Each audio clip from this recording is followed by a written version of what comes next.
Babanı öldüren Abdülhamit'ten intikamını almak ister misin? Bundan başka bir şey istemem. Melike, beni hatırladın mı? Ahsen.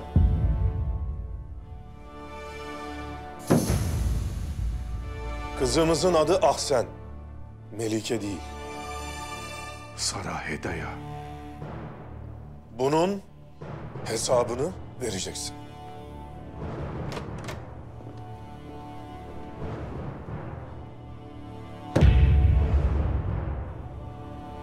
Götürün.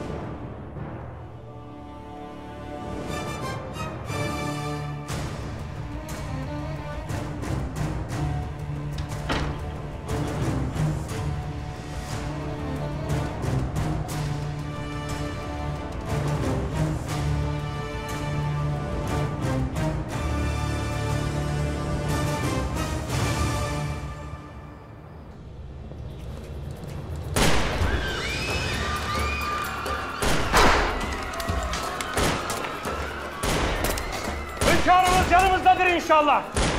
Sizi de düşündüğünden bana emretti. Ölme dedi ki, onlar da ölmesinler. Eyvallah efendim. Osmanlı'nın kulağı her yerdedir. Herkes bunu böyle bilsin. Vakti geldiğinde affet değil mi?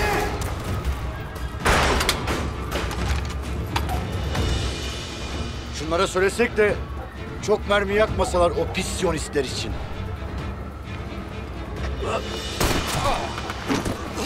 Hem pis dersiniz hem de kullanırsınız adamları.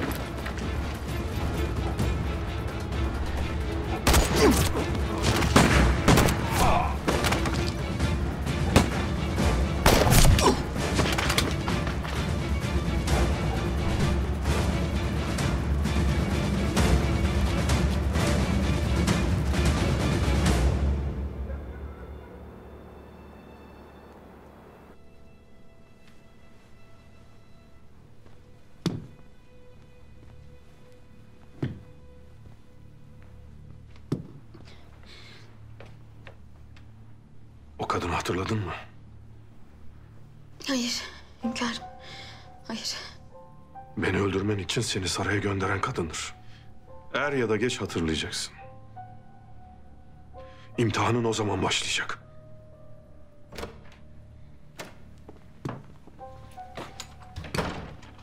Hünkârım, Saranam kadını sarayın münasip bir odasına misafir ediyoruz. Beklesin. Yarınki suallerimizin cevabını düşünsün. Filistin'den haber var mı? Henüz yok hünkârım.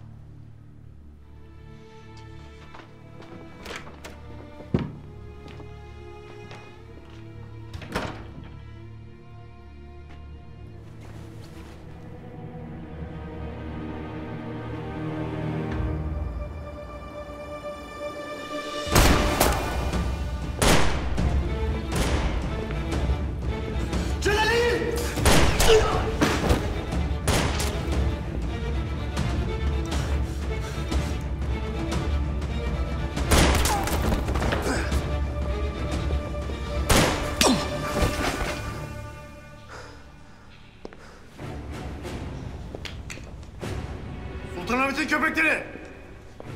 Bırakın silahlarınızı!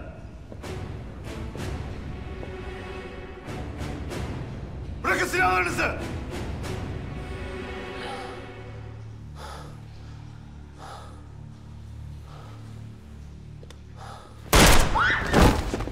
Biz can almaya değil, gerekirse can verip vazifeyi bırakmamaya geldik. Adi, rezil kepaze herif seni, şerefsiz! Seni şimdi burada haklamak vardı ama... Ah işte ah.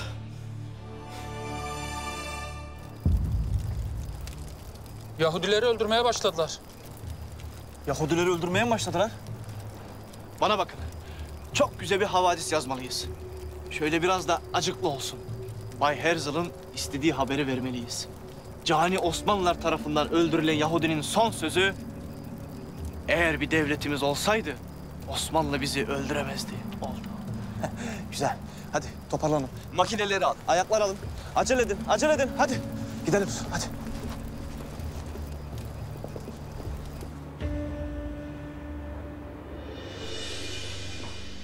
Ömer! Ömer!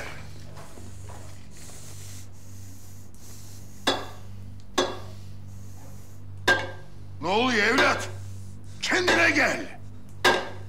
Ne oldu evlat? Ömer!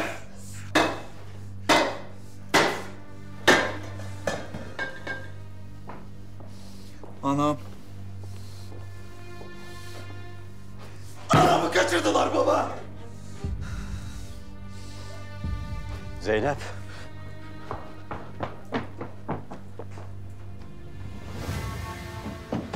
Zeynep. Zeynep. Zeynep kardeşim uyan. Zeynep. Zeynep. Zeynep kardeşim konuşsana. Zeynep. Zeynep. Zeynep ne oldu kardeşim söyle. Zeynep. Konuşsana kardeşim. Asiye teyze. Ne oldu kızım? kapı vuruldu. Açtım. Ben siz geldiniz sandım. Tek gözü kapalı bir adam. Beni ittirip içeri girdi. Asiye teyzeyi görünce ona doğru gitti. Silahını çıkardı.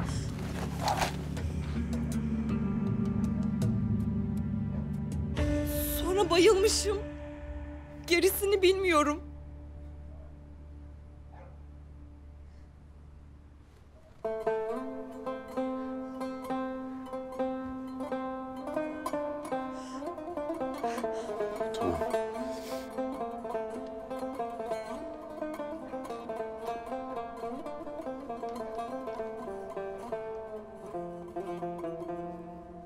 Kim bu adam oğul?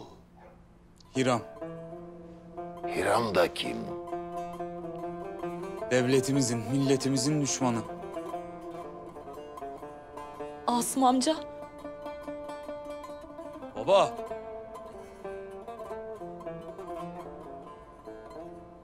Baba.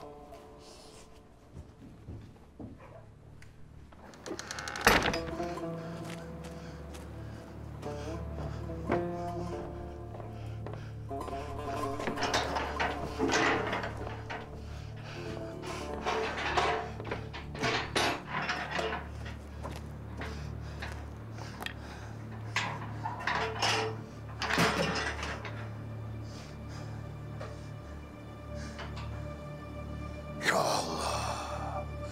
Er-Rahman. Er-Rahim. El-Melik. El-Kuddüs. Es-Selam.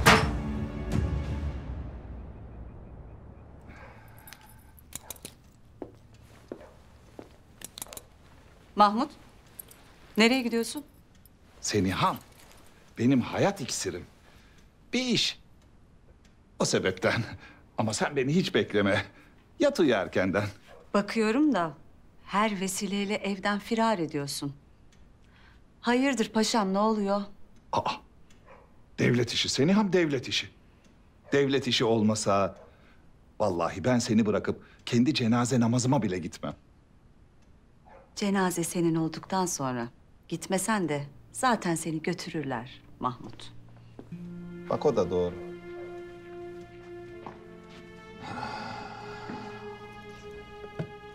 Pederim.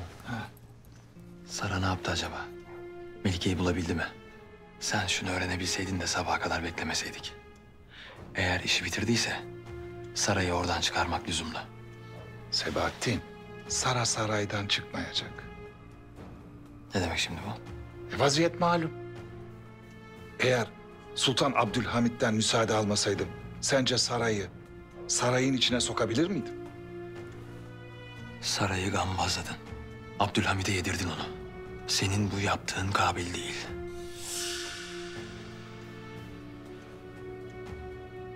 Sebahattin, oğlum alık alık kelam edip durma. Sen kör müsün Sebahattin? Abdülhamit'in aç bir aslan gibi fellik fellik hain aradığını görmüyor musun evladım? Sence Abdülhamit birilerini yemeden durur mu, durulur mu? İyi de peder beyim. Sara olmadan bu Kızıl Sultan'la nasıl başa çıkacağız? Sara Hanım mühim biri değil. Abdülhamit onu harcar. Harcadığı zaman da hiddeti geçer. Bir düşün. Peki bu işten bizim çıkarımız ne olur? Düşün. Biz de Melike'ye Sara Hanım'ı göstermiş oluruz. Tabii böylece Melike'nin hatıraları tazelenir. Hareme Abdülhamit'i öldürmek için girdiğini hatırlar. Yarım bıraktığı işi tamam eder. Hem de bizim dahlimiz bile olmadan. Ha. Tabii bir de Hiram Efendi meselesi var. Merak etme. Sıra ona da gelecek. Bak Sebahattin. Bir insana kötü mazisi kadar ayak bağı olan başka hiçbir şey yoktur. Eğer yeni bir sayfa açmak istersen mutlaka temizlik yapman şarttır. Theodor Herzl'ı tren tertibinde sattık. Sarayı yakalattık. Şimdi de Hiram'ı temizliyorsun. Dostlarımızı birer birer Abdülhamit'e ezdiriyoruz. Pederim, biz bu insanlarla yola çıktık. Şimdi onları yarı yolda bırakırsak. Eğer paşanın eli yanmışsa, sence Maşa'yı düşünür mü? Alayını yakar geçerim. Ardıma dahi dönüp bakmam. Safra babam olsa atar yürür giderim. Ve zafer yalnızca ve yalnızca kendi menfaatlerini düşünenlerin olacaktır. Bu da benden sana baba nasihati olsun Sebahattin. Ben de geliyorum. Sen nereye? Ufak bir işim var. Yolda bir yerde bırakırsınız. İyi hadi gel.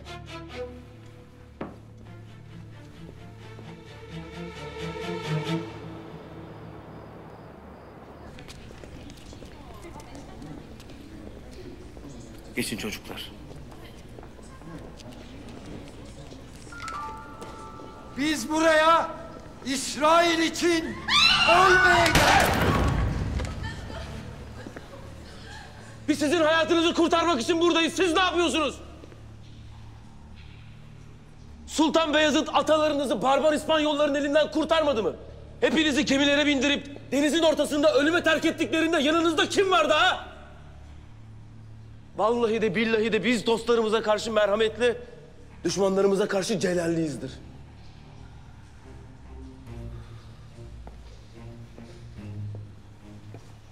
Bu sancağı görüyor musunuz? Bu sancak Barbaros Hayrettin Paşa'nın sancağıdır. Peki bu mührü tanıdınız mı? He? Bu mühür Süleyman mührüdür. Biz de inanırız Süleyman mührüne. Ama kudretine, koruyuculuğuna inanırız. Üzerine nifak tohumları ekmeyiz. Bizi buraya İslam'ın halifesi Sultan Abdülhamit Han Hazretleri sizlerin canını kurtarmamız için gönderdi. Hepinizin canı hünkârımıza emanettir. Hiçbirinizin canına, malına dokunulmayacak. Filistin'den başka her yere gitmekte hürsünüz.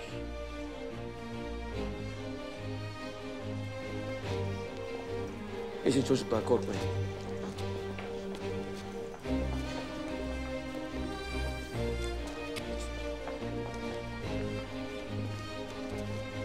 Size de minnettarız. Lakin nasıl sızdınız bunların arasına? Yeni değildir. Ben Hazar Türk'üyüm. Musa'ya inanırım. Hünkârımız yıllar önce beni hususi bir vazifeyle bu Yahudilerin arasına gönderdi. Zamanı geldi, sultanıma haber ettim. Siz olmasaydınız, hadi bizim canımız neyse de buradaki insanların hepsi katledilecekti. Devletimiz de müşkil vaziyete düşecekti. Çok sağ olun. Sağ olun. Bana değil, sultanımıza teşekkür edin. Sadece sizin değil, benim de hayatımı kurtardı. Nasıl? İngilizlerin Yahudilerin içine sızma olup olmadığını tetkik edeceklerini düşünmüş. Bana haber etti. Arama yapabilirler, dikkatli ol dedi. Arama yapılacağını anlayınca telgrafı oradakilerden birisinin çantasına koydum. Böylece şüpheleri üzerimden çektim. Tüm çantaları arayın. Herkes aranacak. Desene Celal'im, 3 günlük yoldan, ta payitahttan hünkârımız canımızı kurtarmış. Öyle. Hadi gidip hünkârımıza müjdeli haberi verelim. Siz de onu bana getirin.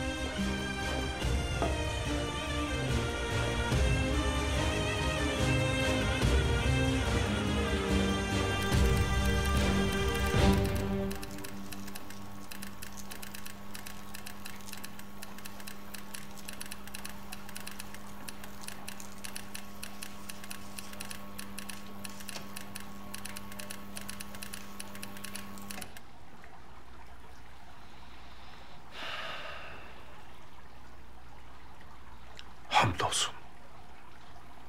Hamdolsun. Hamdolsun hünkâr. Biz daha yazıya dökmeden siz makinenin sesinden havadisi aldınız. Yaz Paşa. Sağ olarak ele geçirilen bir İngiliz hafiyesi varsa payitahta getirsinler. Biz de kraliçeye bunun hesabını soralım.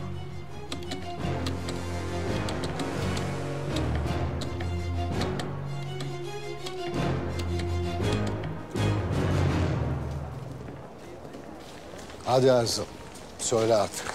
Sara nerede? Aşk denen illetle gözün kör, kulağın sağır, aklın da işitmez oldu. Artık laftan anlamıyorsun. Yapma dostum. Sara'nın nerede olduğunu bilmemene imkan yok. Sen onsuz adım atmazsın. Atamazsın. Artık Sara'ya ihtiyacım yok. Ama Parlus Efendi'ye ihtiyacım var. Uyuyorsun aşık dostum. Yakında bütün dünya benim gazetemden öğrendiği havadisle çalkalanacak. Neymiş o havadis? Bak eğer beni heyecanlandırırsa dünyanın sarsılacağına inanırım. Kudüs'te şu an masum Yahudiler zalim Müslümanlar tarafından boğazlanıyorlar, katlediliyorlar. Yakında bütün dünya bu acı gerçekle irkilecek. Ve büyük devletler ah vah edip şu zavallı Yahudilere bir devlet kuralım diyecekler. Öyle mi? Hayır, Yahudiler bu ölümlerden sarsılacaklar ve kendi devletimizi kurmalıyız diyecekler. Beni hiç anlamıyorsun değil mi? Abdülhamit ve fikirleri Osmanlı'yı idare ettiği sürece o devletin bir hayal olduğunu kabul et artık. Abdülhamit küçük bir mesele. Belki Sara o meseleyi ortadan kaldırmıştır bile. Bir Osmanlı kadını İslam'la bağını kesmediği sürece her an bir Abdülhamit doğurabilir. Abdülhamit olmazsa ne olur? Şu imparatorluktaki bütün Müslüman kadınlar Abdülhamitler yetiştiriyor. Onların İslam'la bağını kesmedikçe her şey hayal. Gece vakti vergi vermeden yol alamazsınız efendiler. Sakin ol genç adam. Bir dakika. Al. Hepsi senin. Ama sadece senin.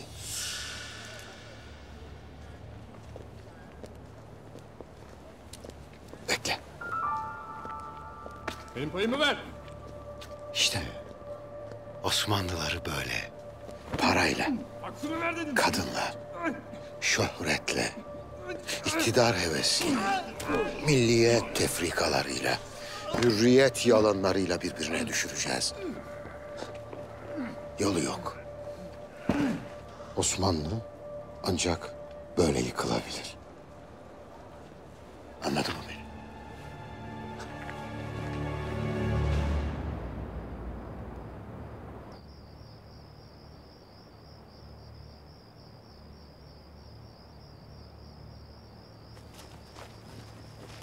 Afiyeler bu kadar mı?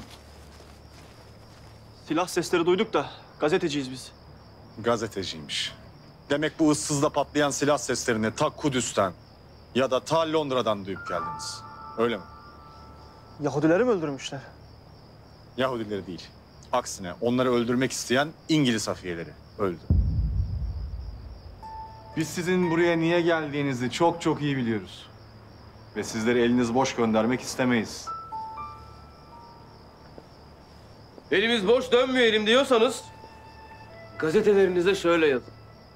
Abdülhamit'in askerleri masum Yahudilerin hayatını kurtardı. Efendiler, dinleyin.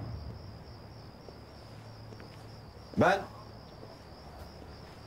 70'ine gelmiş bir Yahudiyim. Bundan evvel Budapeşte'de yoksul yaşardım. Bu Yahudilere Hristiyanlar her zaman kötü muamele etmiştir. Bundan 10 yıl önceydi. Bay Herzl geldi.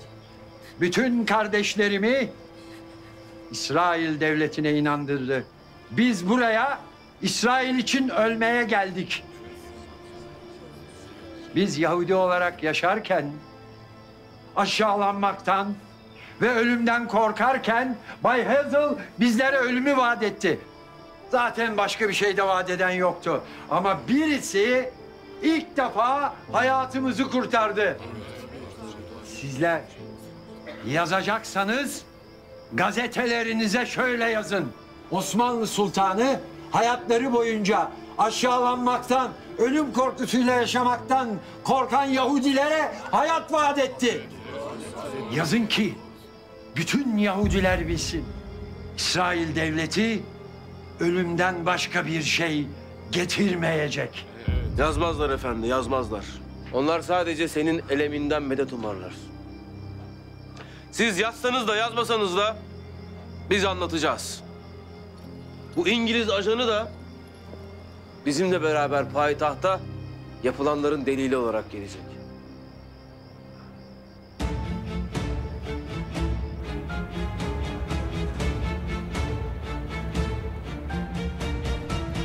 Hünkârım, bir İngiliz safiyesiyle beraber payidahta geri dönüyorlar. Âlâ.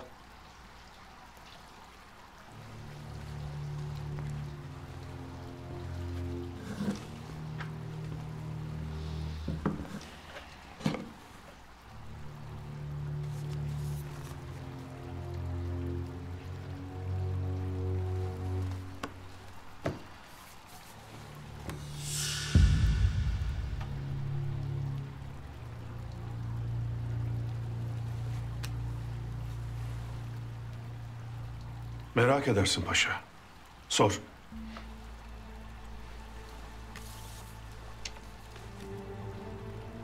Hünkârım, bu Sara kimdir?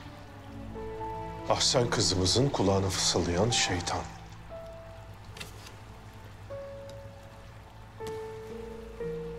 Ahsen. Ahsen kim hünkârım? Başından beri neden biz bu kadar alakadar oluyoruz bu kızla? Kaza neticesinde yaralandığı için merhamet ettik. Lakin sonra bu fotoğraf çıktı ortaya. Bu fotoğrafı görünce merak ettik. Arkadaki çiftliği hatırladım.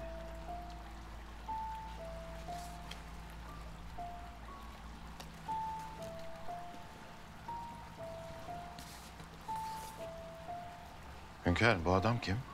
Efraim Efendi.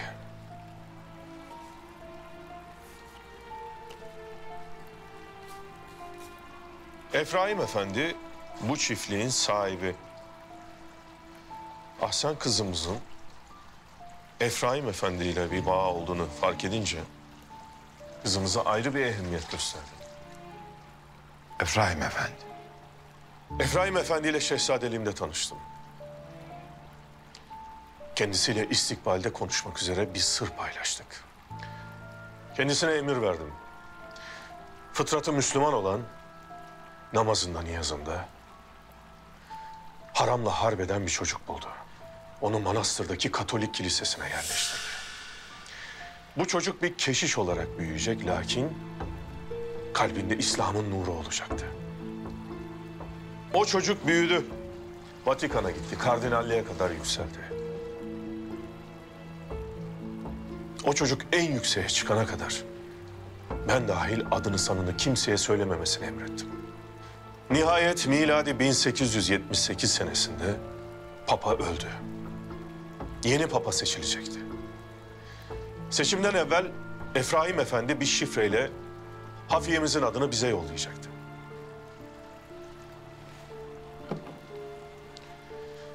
Efraim Efendi ile yıllar önce kurduğumuz sır cetveli. O bize bir sayı söyleyecek ve bu cetvelin üzerinde adamımızın ismi açığa çıkacaktı. Lakin ne oldu hünkârım? Sırrımız ortaya çıktı paşa. Efraim Efendi bize şifreyi göndereceği gece öldürüldü. Biz şimdi Vatikan'daki hafiyemizin ifşa olup olmadığını, yükselip yükselmediğini, yaşayıp yaşamadığını bilmiyoruz. Çünkü kim olduğunu bilmiyoruz. İşte Ahsen kızımız da belki Efraim Efendi'nin şifresi saklı. Mazisini hatırlarsa belki bize Vatikan'daki hafiyemizin kim olduğunu söyleyecek. Şimdi merak ettiğimiz şu. Ahsen kızımızla Efraim Efendi arasındaki bağ nedir? Bize bunu Sara denen ajan söyleyecek. Hünkârım, Ahsen kızımıza sorsak? Olmaz paşa. Bu kız bizim sırrımızı bilmeden taşıyorsa dahi bu saraya bizi öldürmek için geldi paşa. O mazisini hatırlamadan biz onun mazisini çözeceğiz.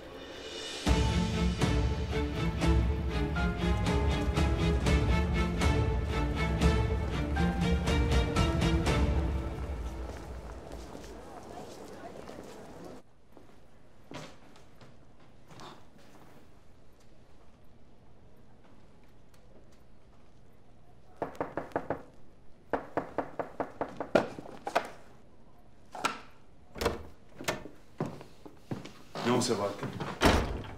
Abdülhamit sarayı yakalamış. Onu hemen kurtarmalıyız Bay Herzl.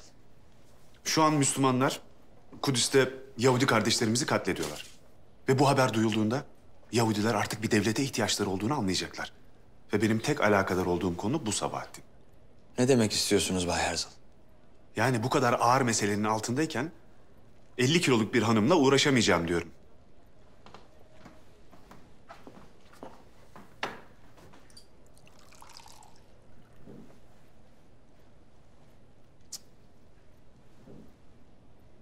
İnsanlar dostlarını ne çabuk harcıyor.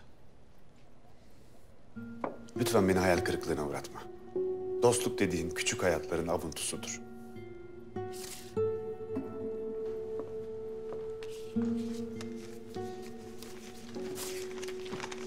Sayın Herzl, Abdülhamit'in hafiyeleri Filistin'deki tertibimizi darmadağın etti.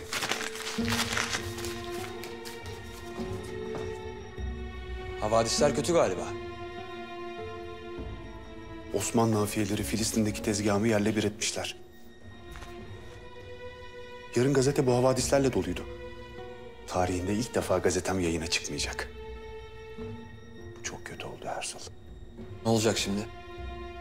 Sara'yı kurtarmalıyız. Dostluk küçük hayatların avuntusudur.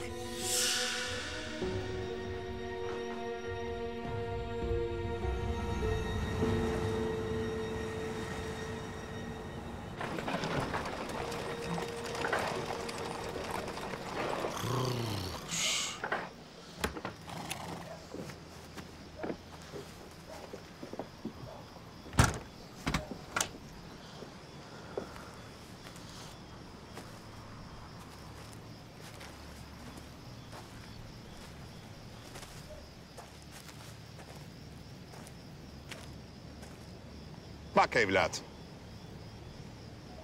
Hayatta muvaffak olabilmek için önce soğukkanlı olacaksın. Sonra da yavuklunla buluşurmuş gibi tutkulu olacaksın. Hakkınız var efendim. Seni sevdim. Senin hem dimağın açık hem de kulakların açık. Aferin. Sen çok ilerleyeceksin. Aferin. Sağ olun efendim. Al bunu. Ne lüzum eder paşam? Mahcup olurum. Ulan dangalak. Burada hediyeleşiyor muyuz? İş için. Al şunu. Ben içeri girdikten 3 dakika sonra sen de gireceksin. Anladın mı? Peki efendim. 3 dakika. Tamam. İçeride beni bir adamla konuşurken göreceksin. Muhtemelen adamın da sırtı kapıya dönük olacak. Evet efendim. Sonra? Sonrası oğlum. Al bunu.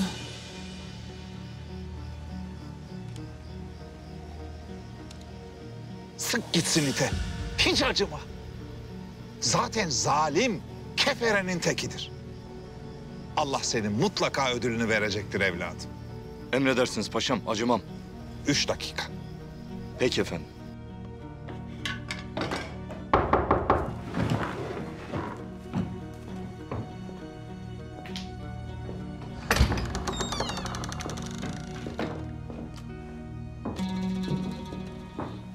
Oo Mahmut Paşa, beni mi özledin? Yani Hiram, eskaza sen ölsen, hakikaten ben ne yaparım hiç bilmiyorum. Otur, otur, otur. Ben gözümü feda edip o sırayı savdım paşa. Ama böyle de güzel oldu. Ben beğendim. Dert etmene lüzum yok.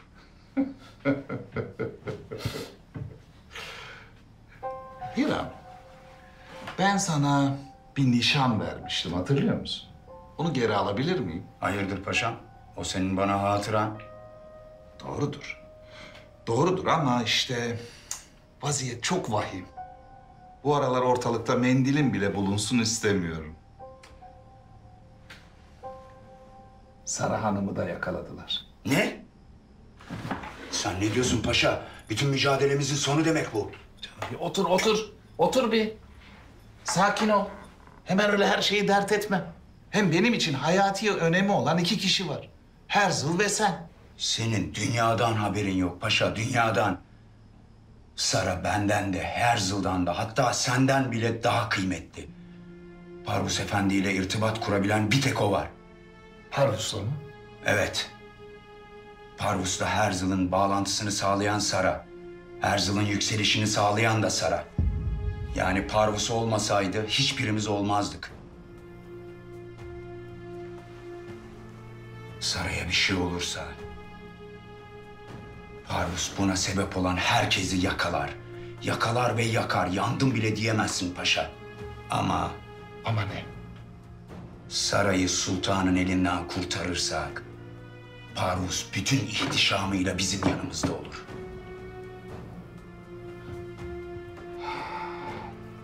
Desene. Gene iki ileri bir geri. Benim anladığım Hiram, bizim ne yapıp Sara Hanım'ı kurtarmamız lazım. Ama nasıl?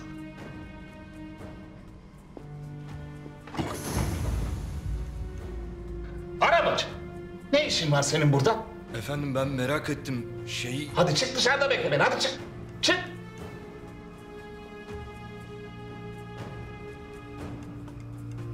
Bu arabacılar hepsi terbiyesiz.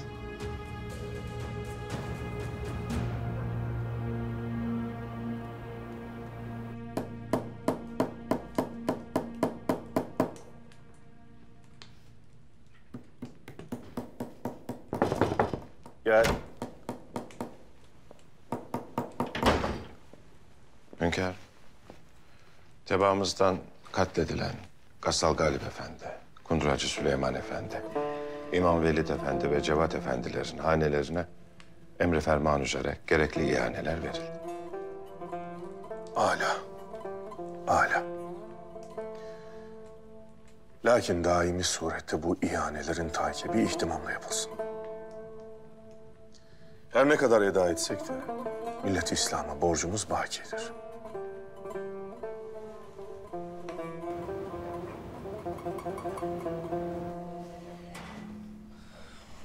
Çekiç hala elinde.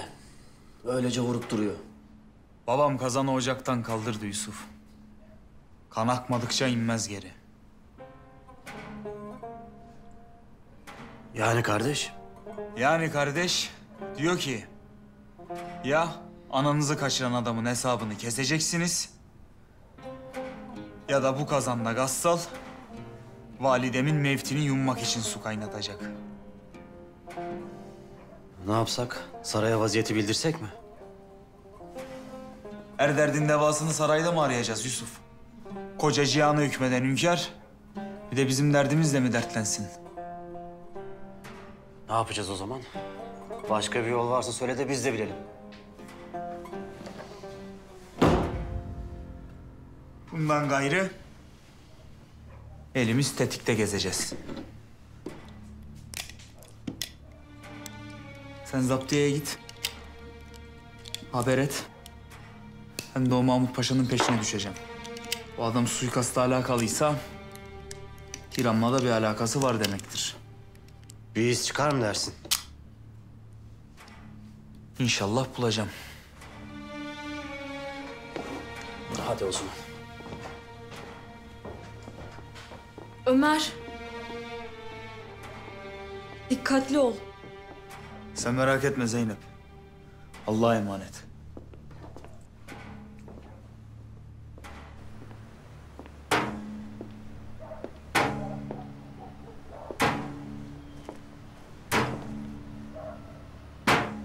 Baba.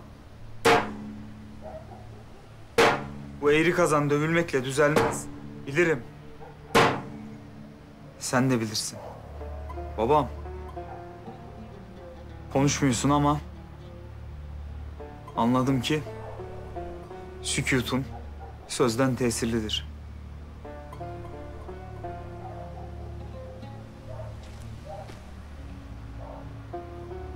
Anamı getireceğim.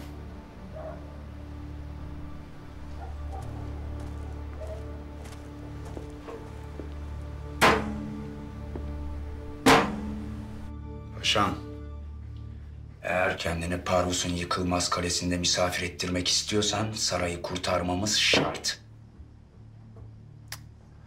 Hiram, Abdülhamit Sara Hanım'la hesabı görse bile onu asla bırakmaz.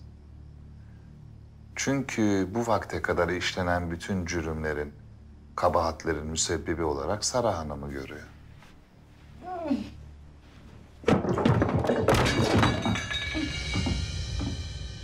Ne oluyor?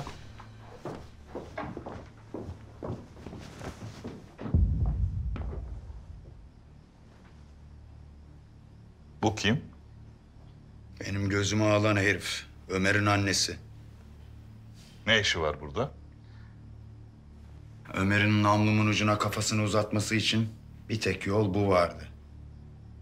Ben de annesini kaçırdım. Anneyi mi kaçırdın?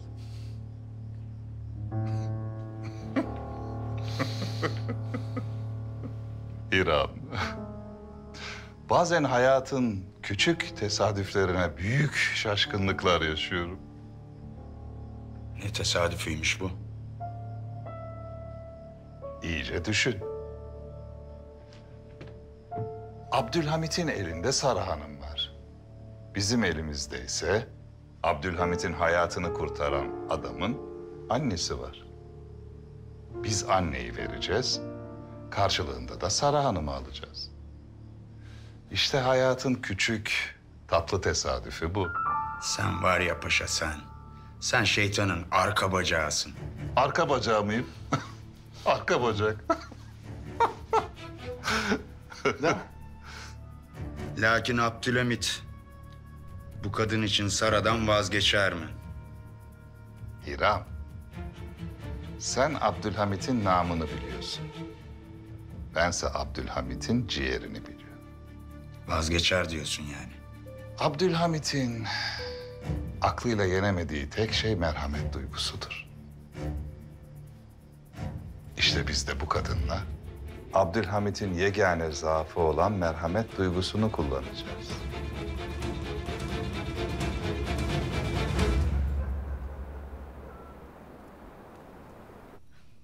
Vay Kemalettin Paşa vay.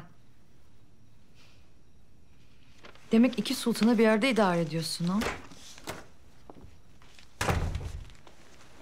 Sen hala uyumadın mı? Bana diyene bak. Sen niye hala ayaktasın? Düşünüyorum Fehime. Paşamın karşısına hangi kıyafetle çıksam diye. Naime de güzel kıyafetler diktirdi. Bence de düşün. Ne demek istiyorsun? Hiç.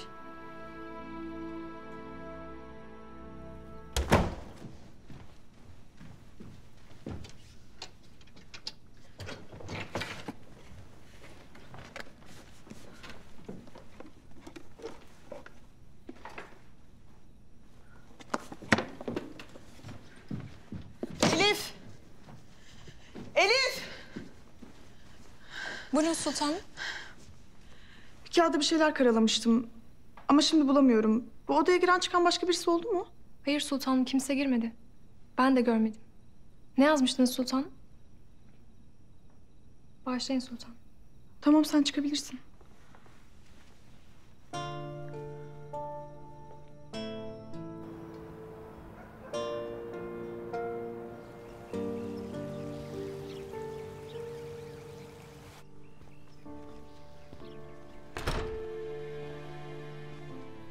Hünkâr, Sara Hedeye Hanım sorgu için hazır. Ne buyurursunuz? Siz sorgulayın paşa. Bugüne kadar yaptıklarını sual edin. Borsada batırmaya çalıştığı yardım paralarını sorun mesela. Demir yoluna döşenen bombayı sorun. Ahsen'i sorun. Madem köstebekliğe özenmiş Sara Hanım, sorduğumuz suallerden sonra ektiğimiz tohumların o dişledikçe ne de kuvvetlendiğinden bahset. Bilsin ki Ahsen meselesi de böyle olacak.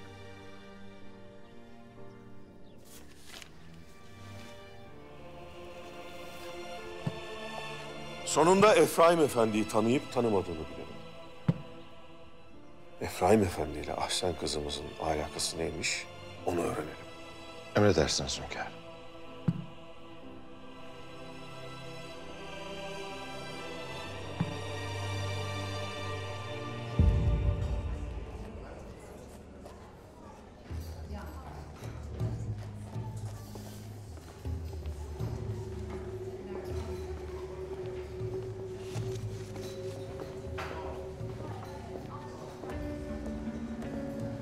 Bay Herzl.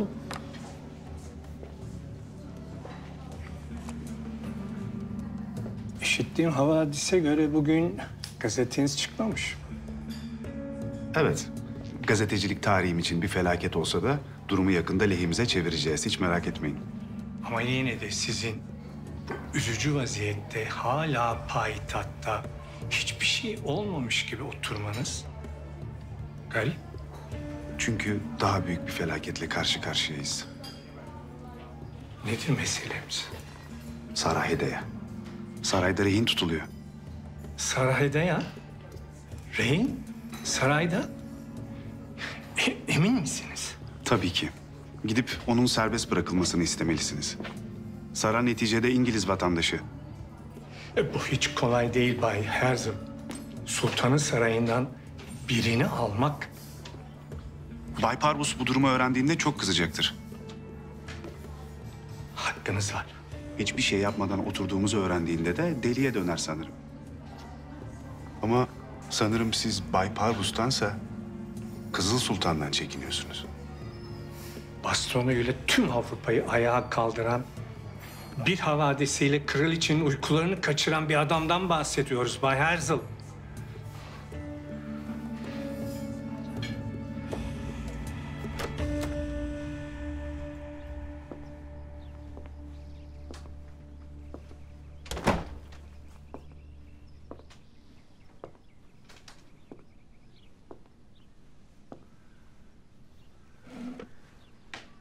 Melike nasıl?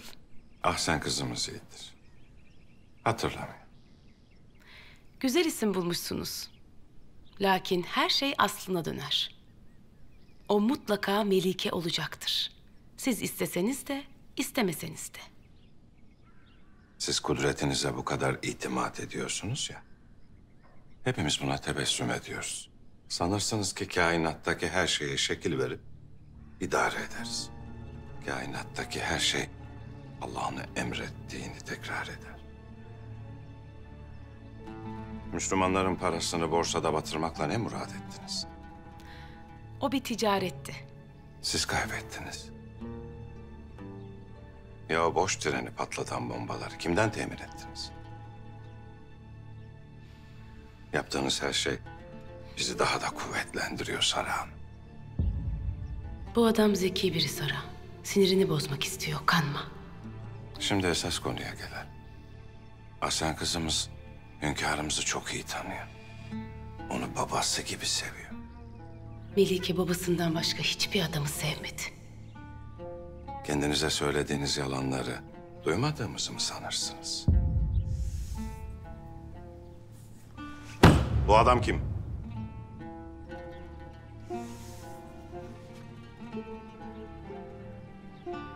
Yaşlı kurt.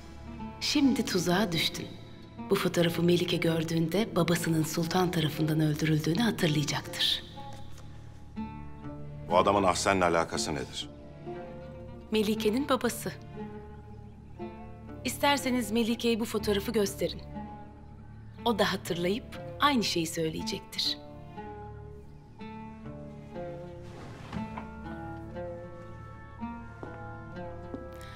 Tahsin Paşa.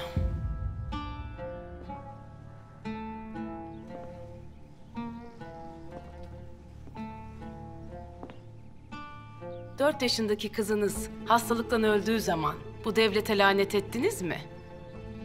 Kızınızın basit hastalığına çare bulamayan devletinizin geri kalmışlığına lanet ettiniz mi? Belli ki bizi iyi bellemişsiniz. Ben o vakit kızımın yüzünde ölümün peçesine baktım. O korkunç peçeden ürktünüz ve lanet ettiniz. Hayır. Belli ki mazimizi iyi bilirsiniz. Lakin şunu da iyi bilin. Ölüm bizim için bitiş değildir. Sönüş değildir. Başka bir hayata doğuştur. Kızcağızım vefat ettiğinde ben lanet etmedim. İsyan etmedim. Şükret. Onu ana rahmine düşüren, ardından yeryüzünde gözünü açtıran Allah'ımızdır. Allah bizim her şeyimizdir. Siz de buna inansanız, hırslarınızdan kurtulsanız ya, vallahi ferahlarsınız.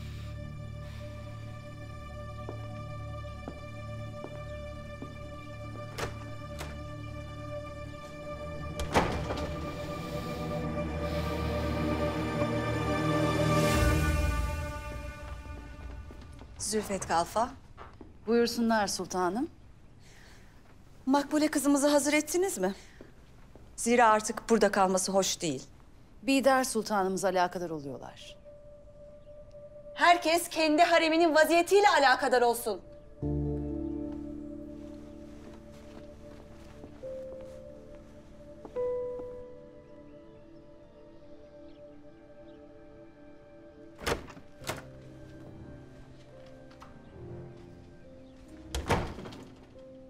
Buyurun. Biz de sizi bekliyorduk. Sağ olasınız. Kızımla alakadar olmuşsunuz. Elbette. Benim vazifem öyle değil mi? Lakin artık benim haremimde bakılması daha iyi olur. Malumunuz, kızımız gelinimdir. Seniha Sultan, ne yazık ki kızımızı hiçbir yere götüremiyorsunuz.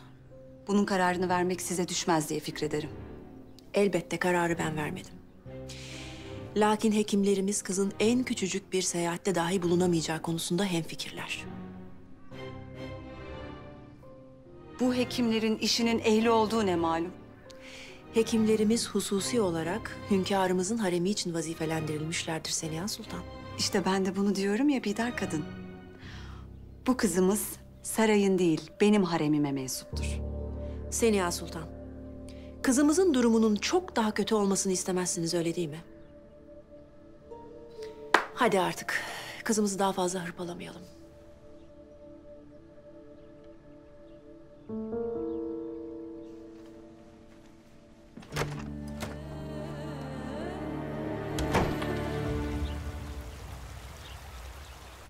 Buyur kızım.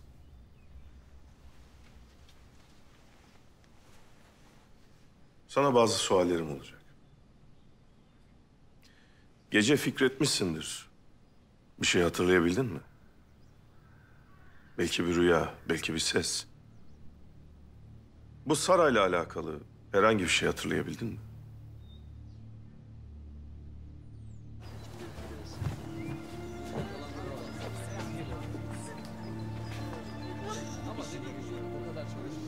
Babanı öldüren Abdülhamit'ten intikamını almak ister misin?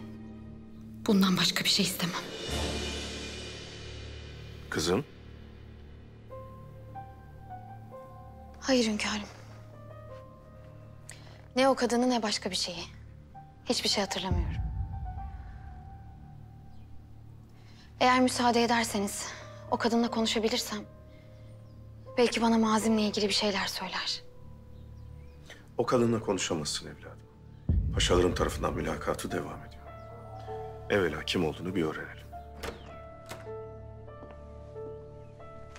Buyur Tahsin Paşa.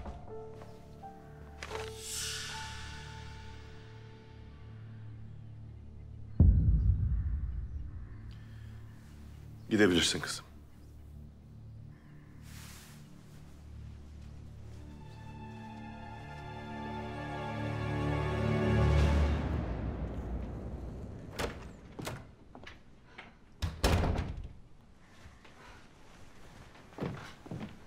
Halacığım, bu ne telaş? Otur Hatice'm, otur. Ne oldu? Bugün gelinimi haremime götürmek için buraya geldim. Lakin Bidar kadın hekimleri yanına almış, kızın sıhhatini öne sürüp bana mani olmaya çalışıyor. Kızı niye size vermiyormuş ki? Ah Hatice'm, Bidar kadının bana hücum etmesi için bir sebebe mi ihtiyacı var Allah aşkına? Hakkınız var halacığım. Bak kızım, bizzat senin meşgul olmanı istediğim çok mühim bir mesele var. Yine babacığımla alakalı bir mesele olmasın da. Yok, sen merak etme. Malumum, ben her daim burada bulunamıyorum. Senden ricam Makbule ile yakinen alakadar olman. Uyandığında kızın duyması gereken ilk şey Mahmut Paşa'nın gelini olduğudur. Bak Hatice'm, bu çok mühim. Aksi takdirde arzulamadığımız şeyleri işitmesini hiç istemediğimiz kişilere söyleyebilir. Anladım. Ben meseleyle yakından alakadar olacağım. Siz hiç merak buyurmayın. Sağ ol kızım. Sağ ol. Hünkârım, suallerimize cevap vermiyor. Lakin bu fotoğrafı gösterdiğimde Efraim Efendi'nin Ahsen'in babası olduğunu söyledi. Öyle mi? Demek Efraim Efendi'nin kızı. Hünkârım, siz Efraim Efendi'nin evladı olduğunu bilmez miydiniz? En son 30 yıl evvel görüştük paşa. İrtibatımız ortaya çıkmasın diye teması kestik. Paşa, 30 yıl evvelki sırrımı bulmak nasip olur mu? İnşallah hünkâr. Hünkârım, sır cetvelinin şifresini Efraim Efendi belki kızına söylemiştir. Bu fotoğrafı gösterirsek belki mazisini hatırlar. Olmaz. Neden hünkârım? Sara da bunu istiyor. Hiçbir sualimize cevap vermeyip Efraim Efendi'nin Ahsen'in babası olduğunu söylemesi boşa değil. Biz Ahsen'le Sara'nın alakasını çözmeden, bu kızı bize suikast yapmaya gönderen şeyin ne olduğunu anlamadan Ahsen'le Sara konuşmamalı. Ahsen bu fotoğrafı görmemeli. Onun mazisini önce biz bileceğiz paşa. Hünkârım, Sara Hedeya'yı ne yapacağız? Bekleyeceğiz. Çözene kadar bekleyeceğiz. Bakalım bu kadını bizden kim istemeye gelecek?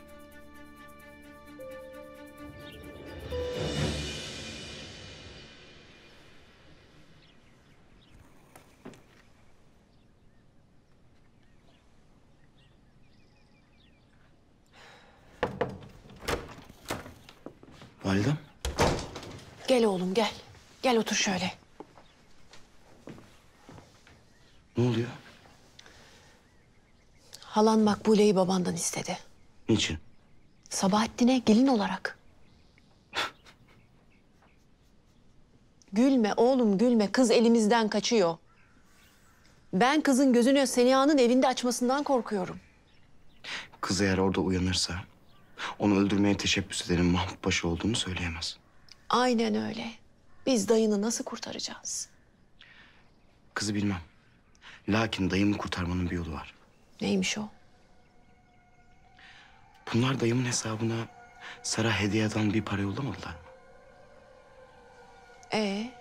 Kız sarayda. Eğer biz bir şekilde kızla görüşürsek, ona bir kağıt versek, kağıda imzala desek. O kağıdın üzerinde de kendi hesabından Mahmut Paşa'nın hesabına para gönderilmiş olsa. Halamın elindeki vesikanın hiçbir hükmü kalmaz. Mehmet Paşa'nın hesabındaki parayı dediklerinde biz de Sara'dan Mahmut Paşa'nın hesabına giden parayı gösteririz. Bakın, pekala birini ikna ettiğiniz zaman istediğiniz kişinin hesabına para yatırabilirsiniz deriz. Abdülkadir. Biz bu kadını bu kağıdı imzalamaya nasıl ikna ederiz?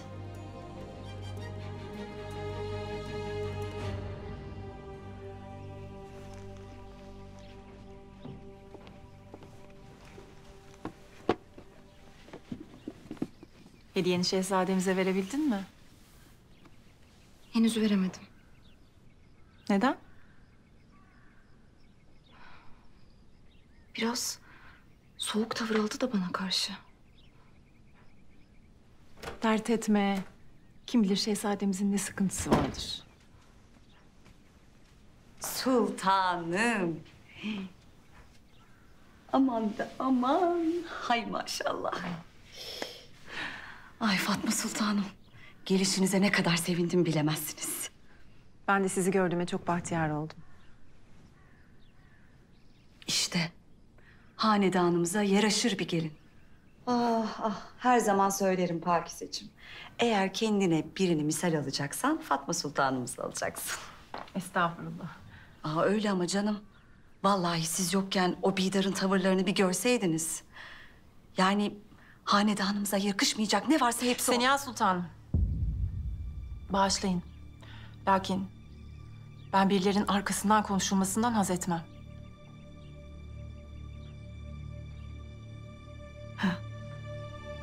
Tabii, tabii.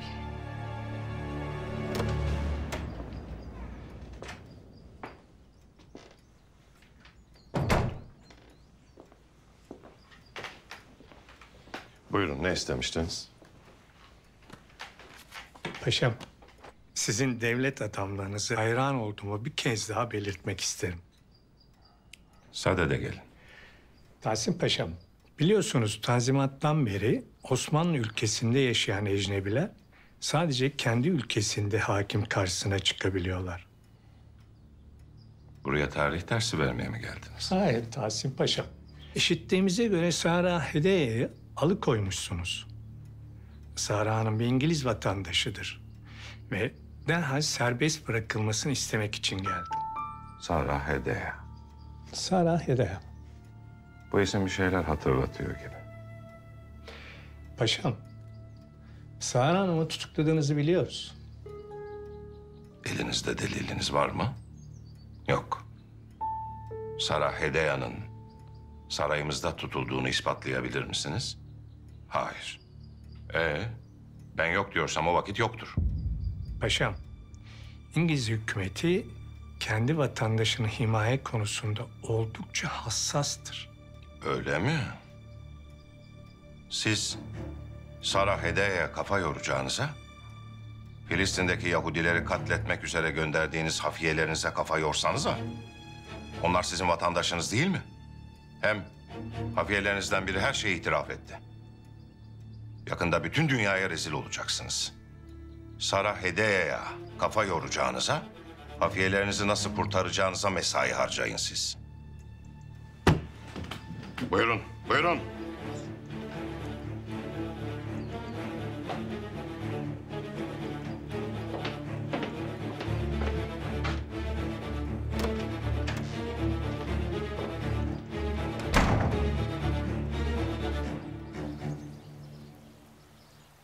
Sara Hanım'ı bize getirdin.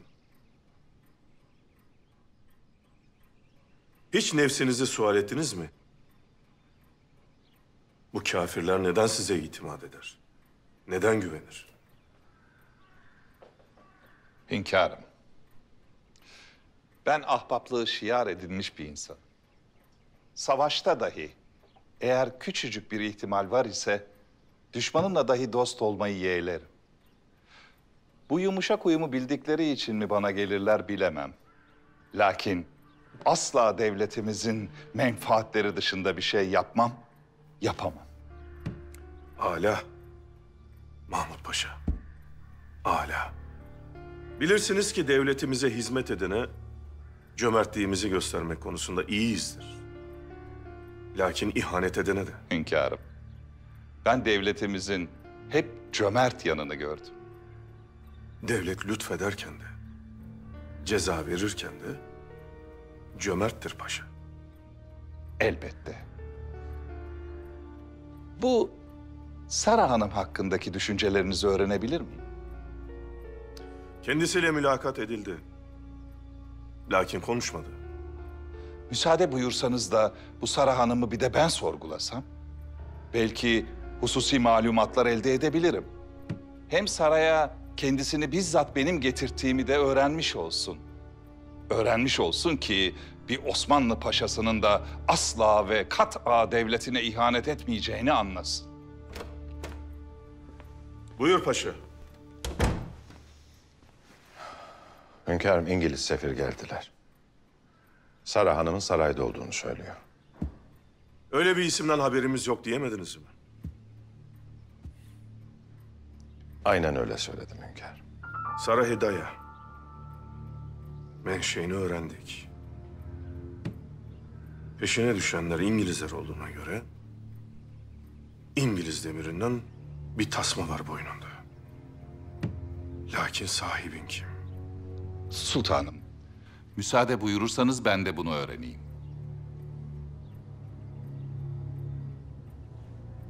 Sağ olunuz. Tahsin Paşa. Şahit olunuz. Emredersiniz hünkârım. Sağ olunuz. Allah uzun ömürler versin.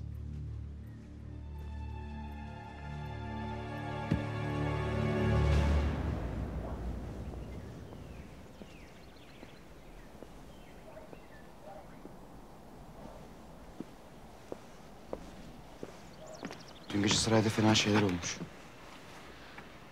Bilmem. Terzi kızlardan birini tanıyormuşsunuz ya. Tanımıyorum. Yani hatırlamıyorum. Ama o beni tanıyor sanırım. O zaman gidip konuşalım. Kim olduğunuzu, nereden geldiğinizi, niçin geldiğinizi öğreniriz. Hem konuşursanız mazinizi hatırlarsınız. Hünkârımız izin vermiyor. Ama keşke o kadınla görüşebilsem.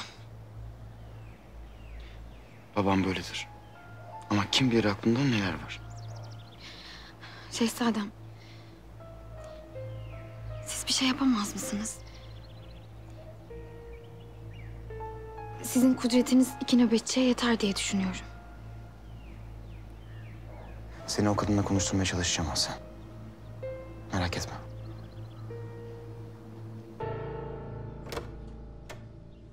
Buyurun Sara Hanım. Oturun lütfen.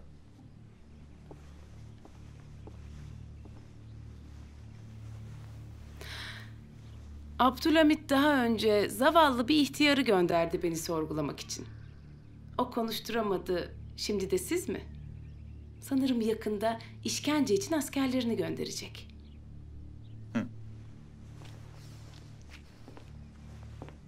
Sara Hanım. Abdülhamit Hakanımız daha önce size yaşlı bir ihtiyar gönderdi mi bilemem. Ama siz Hakanımızı hiç tanımamışsınız.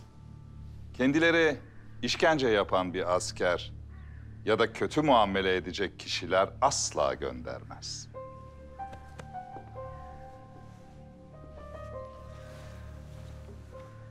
Bu konuyu hallettiğimize göre şimdi lütfen söyleyiniz. Saraya niçin girmek istediniz? Sultan benim ne kadar mühim biri olduğumu anladı sanırım. Bütün paşalarını tek tek gönderecek mi böyle? Sara Hanım, son gördüğünüz kişi ben olabilirim. Şimdi lütfen soruma cevap veriniz. Sizi buraya hangi güç ya da güçler gönderdi? O kızla alakanız nedir? Son kez soruyorum.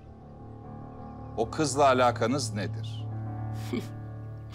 Koca Osmanlı'nın haline bak. İşi gücü bırakmış, bir kadının ağzından çıkacak lafa bakıyor. Lütfen sorularıma cevap ver kadın. O kızla alakan nedir? Sorularıma cevap versene be kadın! O kızla alakan nedir dedim sana! Konuş! Mahmut Hocam ne yapıyorsunuz? Görmüyor musun? Mahmut Hocam! Görmüyor musun? Öldüreceğim bu kadını, öldüreceğim! Mahmut Paşa, sorularımı dikkate dahi almıyor! Geberteceğim!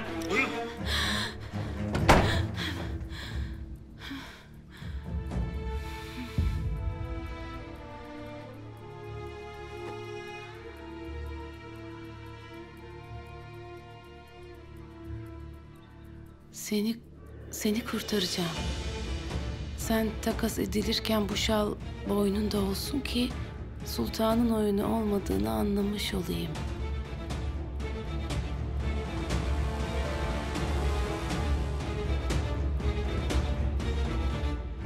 Hadiseye bak.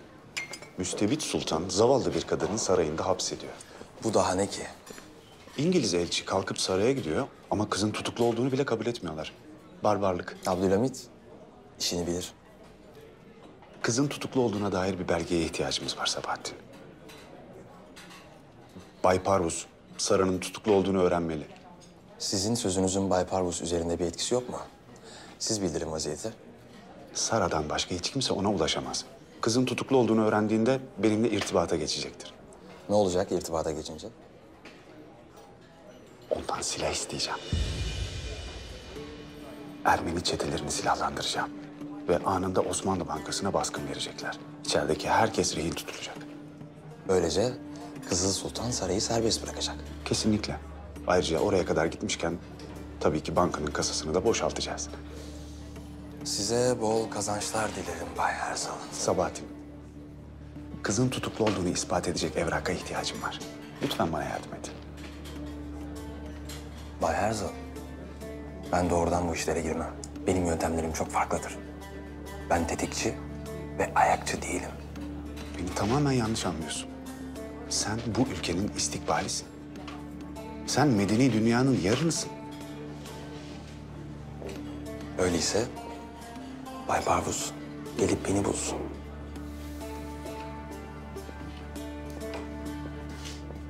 İyi günler Bay Herzl.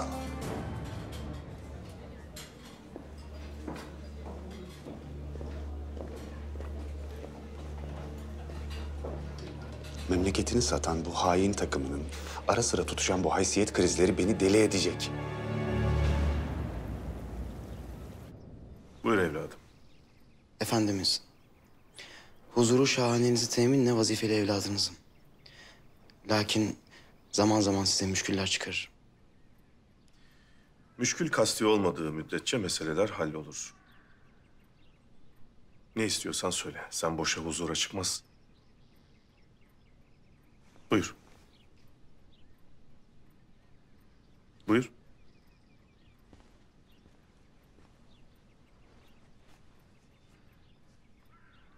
Hünkârım, şu Ahsen.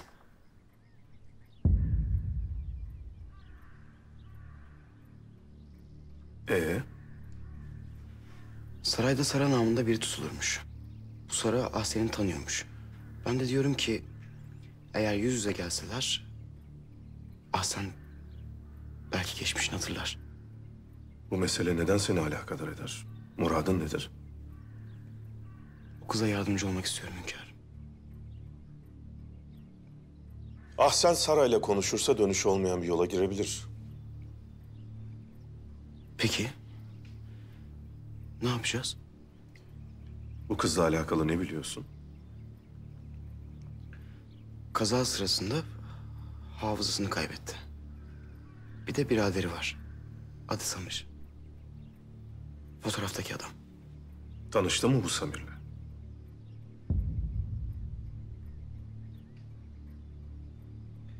Sabahattin tanıştırdı. Ahsen kızımızın gitmesinden korktuğun için daha evvel bahsetmedin bu mevzuda. Gidip Samir denen o genci bul. Ahsen'le Sara'nın sırrı neymiş? Bu kızımızı saraya, bize suikast tertip etmeye iten sayık neymiş öğren. Hadi evladım.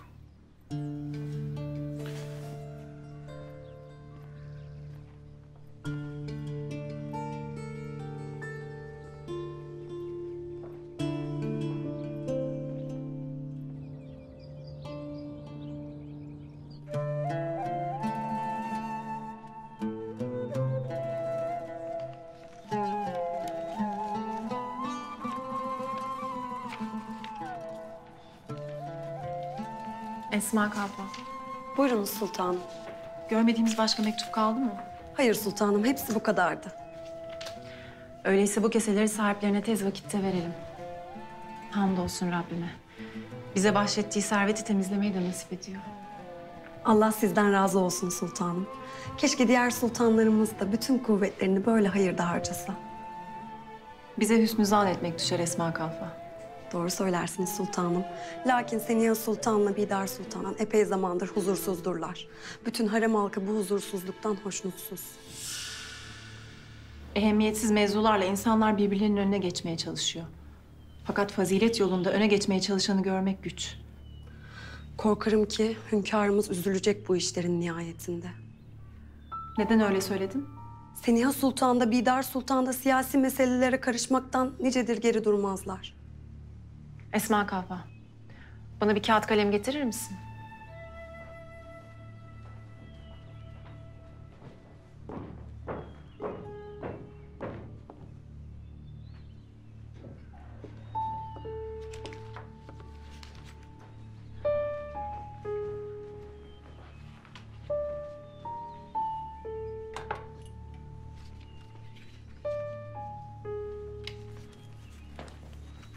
Bu haremin nizamını hünkârımızı yormadan eski huzuruna kavuşturacak tek bir kişi var.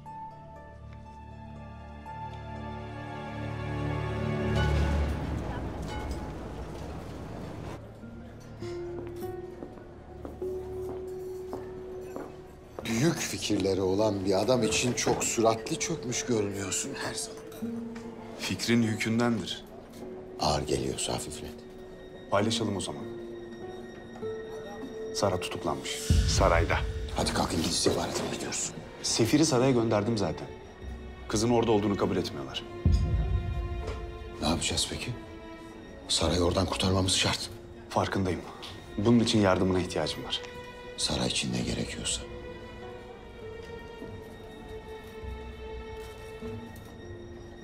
Kızın orada tutulduğuna dair bir belge bulsak kafi. Yıldız'daki dostlarından bunu ayarlayabilir misin? Elbette.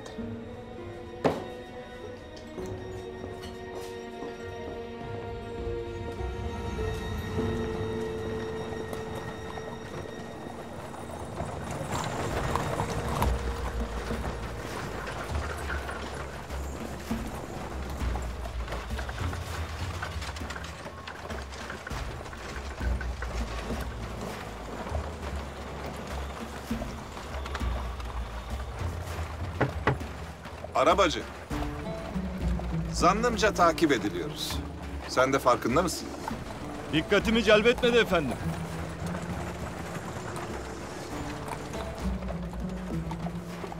Tabii.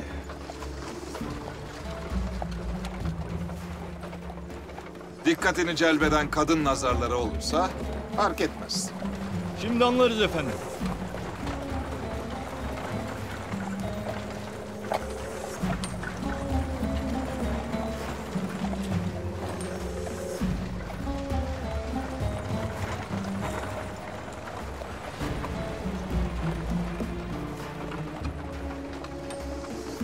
Arabacı, beni bıraktıktan sonra dün gece öldürmediğin adamın yanına git. İsmi Hira. Ona de ki Ömer Mahmut Paşa'yı takip ediyormuş. O anlar. Emredersiniz.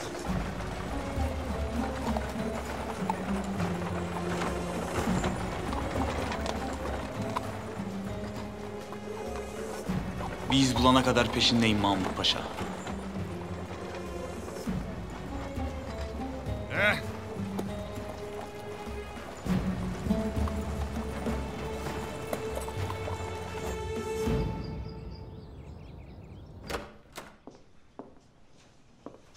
Yandım ki ne yandım şehzadem. Hayırdır Sabahattin? Annem beni Makbule ile nişanladı. Kardeşim, geçen gün bir arkadaşla zannımca izdivaç üstüne konuştuk. Bana dedi ki, dünyada o kadar kadın varken ömrünü bir kadına vermek saçmalık. Hem izdivaç hürriyetin en büyük düşmanıdır dedi. Gülme, gülme. O arkadaşın izdivaç konusunda fikri sabit. İzdivaç bir nevi kölelik demek. Tek balığa olta mı atılırmış? Hem sen kendi derdine bak. Aslen'in etrafında kelebek gibi pır pır uçuyorsun. Netice Pakize ile nişanlısın. Ben de seni Ahsen'le ilgili çağırmıştım. Valideme söyleyelim. Hemen istesin Ahsen'i sana. Bu hoş latifelerini daha sonra yasakla. Samir'i görmem lazım. Hay hay şehzadem. Samir sıhhatine kavuşmuş. Gazetededir. Dilersen hemen gidip bakarız.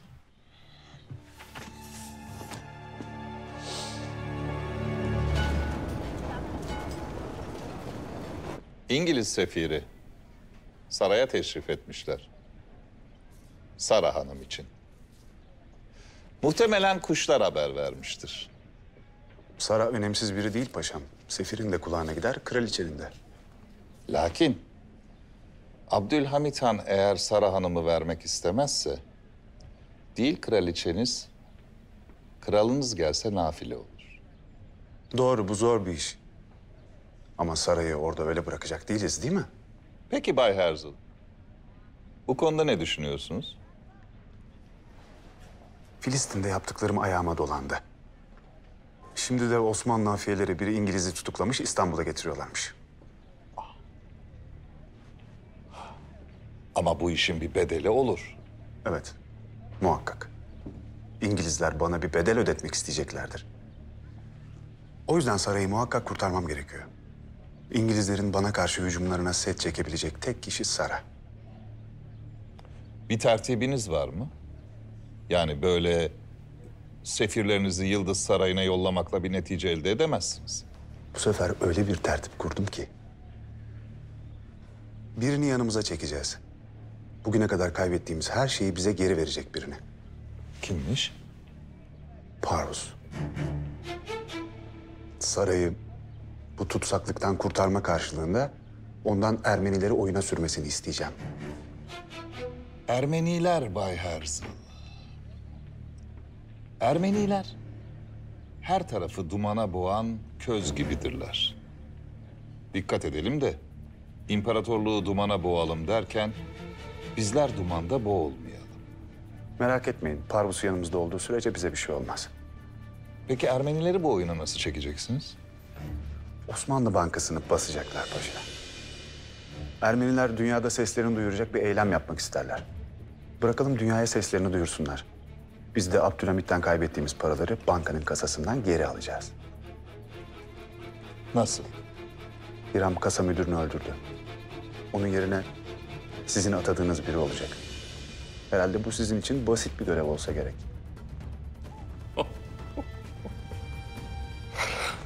Bay Herzl, siz Parvus'u oyuna çekin de benden istediğiniz basit bir memura kasa vazifesi verdirilmek olsun.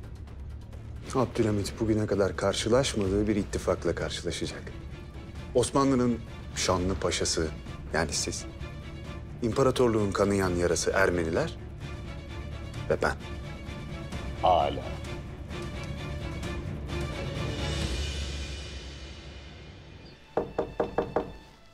Gel. Sultanım. Gel kızım, buyur Peyme.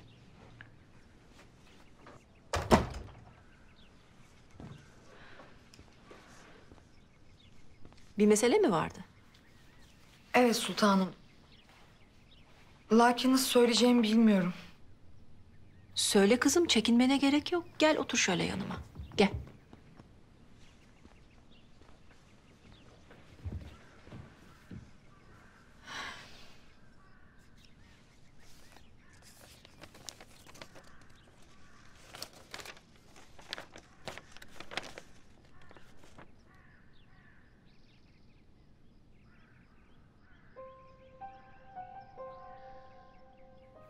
Demek benim biricik kızım Naime'nin Kemalettin Paşa'ya ilgisi varmış, öyle mi? Sultanım, sadece Naime Sultan değil. Kemalettin Paşa'nın Hatice ile de münasebeti var.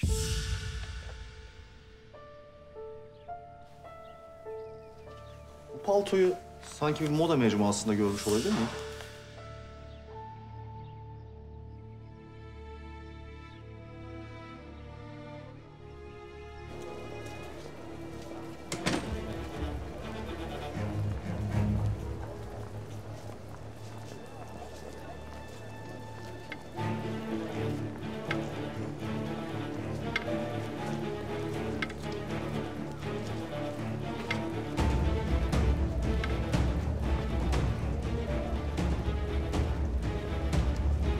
Ömer Efendi.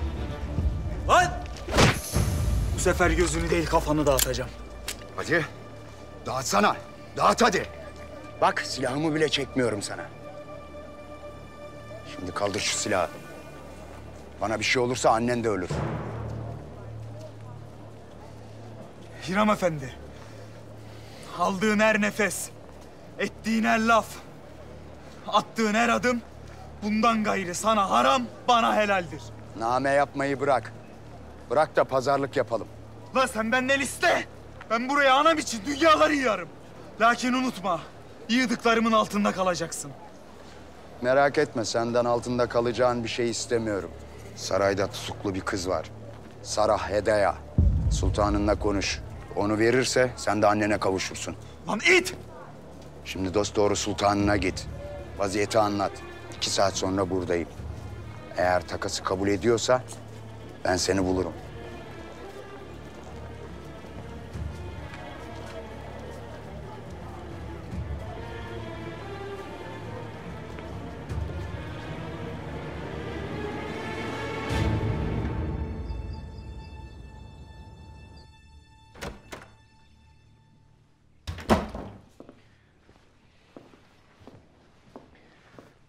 Bay Emanuel Karaso. Halinize baktıkça saraya girip çıkanların yazıldığı bu evraka pek ehemmiyet verdiğinizi görüyorum. Lakin ben bakıyorum da bir nebze olsun kıymet arz edecek bir şey bulamıyorum bunda. İzzet Paşam, size minnettarım. Bana pek büyük bir iyilik yaptınız. Benim için öyle büyük bir manevi ehemmiyeti var ki anlatamam. Sizi böylesine mesut ettikten sonra başka kelama lüzum yok. Vesika sizindir. Size borcumu nasıl ödeyebilirim İzzet Paşam? Estağfurullah. Dostlar arasında borcun lafı edilir mi hiç? Öyle de paşam. Siz devletlisiniz. Nerede bir yardıma muhtaç var, bir vakıf var, siz iyi bilirsiniz. Haliyle biliriz.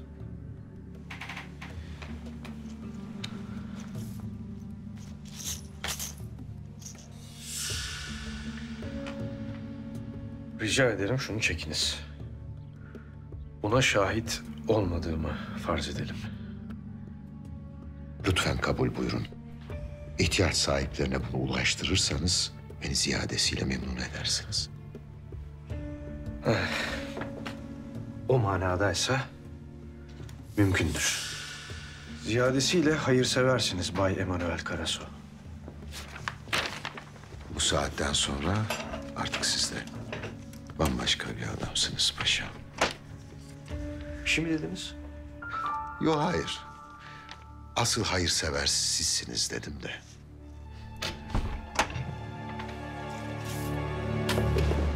Aslen'in sarayda olduğunu söylememeliyiz Sabahat. Merak buyurmayın şehzadem. Zaten Samir, kardeşinin saray dedikleri büyük mahpusta olduğunu bilmemeli. Zira hürriyet aşığı bir yürek için bu büyük olur. Tek derdim Aslen'e yardımcı olmak. Ona geçmişini hatırlatmak keder getirecektir. Bana kalırsa Aslen'e yapacağın en büyük iyilik ona geçmişini hatırlatmak olur. Ben tam tersini düşünüyorum Sabahat. Unutmak büyük nimettir. Bu nimeti onun elinden alamam.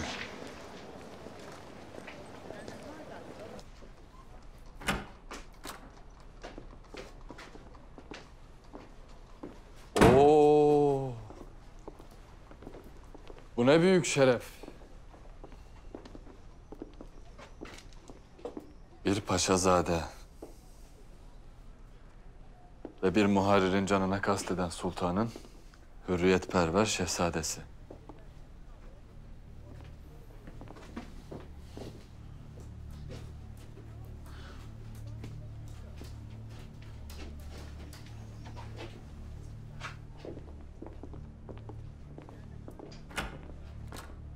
O muharririn de tahta cülüsünden beridir kimsenin canına kastetmemiş hünkârına iftira atması. Hiç yakışmadı. Şehzadem, şimdi bu mevzuları konuşmaya ne lüzum var? Babam istibdatçı olabilir. Ama asla katil değildir. Efendiler, lütfen biraz sükunet. Siz meseleyi şahsileştiriyorsunuz. Muhterem şehzade, ben meseleyi asla şahsileştirmedim. İntikam duygusuyla da asla hareket etmedim. Ben sadece hakikatler meydana çıksın istiyorum. Sen Samir Efendi! Sen kaleminle sadece masum insanları katil diye iftira atarsın. Elinde hangi delil var ki utanmadan, sıkılmadan babama katil yasası yapıştırıyorsun? Kimi öldürdüğünü gördün sen? Şehzade!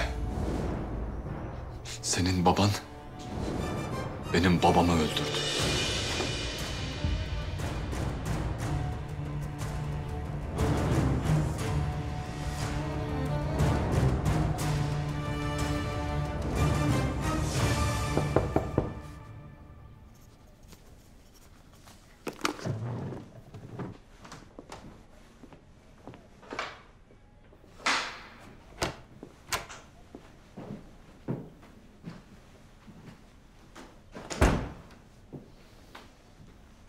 Sara.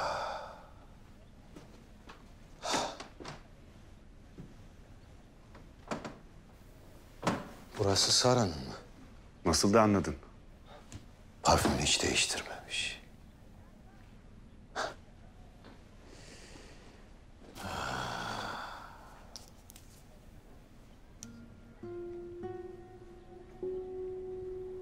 Çiçekler dahi Sara'nın yanında tesirsizdir Erzal.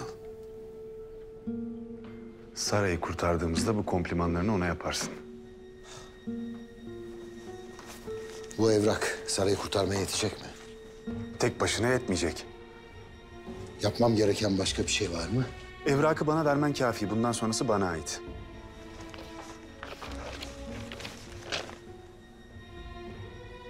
İngiliz sefiri bu belgeyi gördüğünde resmi bir telgrafla Londra'ya haber verecek. Ve Bay Parvus'un da durumdan haberi olmuş olacak. Sara diyorum Erzal. Sara. Sara nasıl kurtulacak? Bay Parvus durumu öğrenince benimle irtibata geçecektir. Ve Sultan Sara'yı bırakmadığı sürece payitahta kan dökeceğim.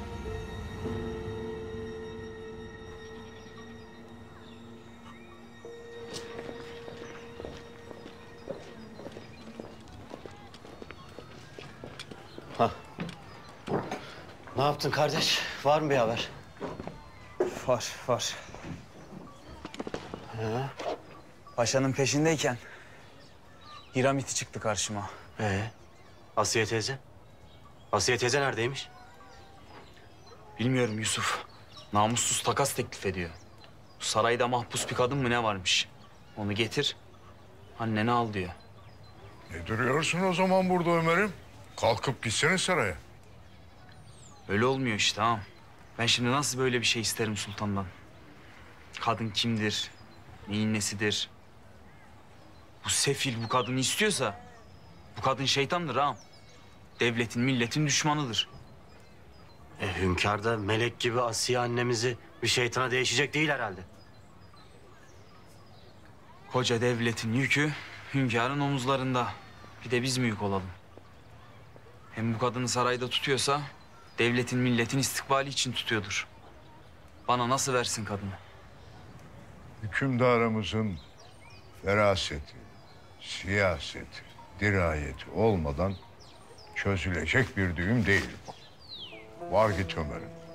Hükümdarımıza derdini aç.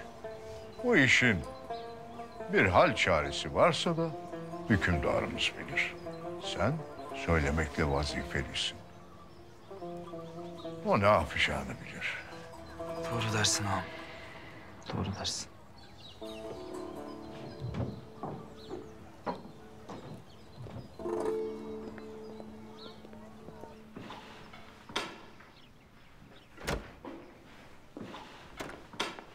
Validem.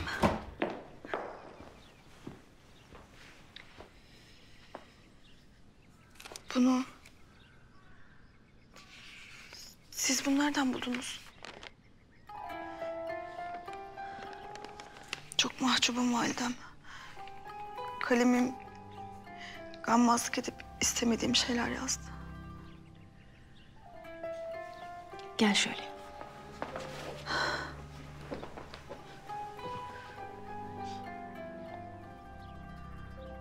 Ah benim güzel kızım.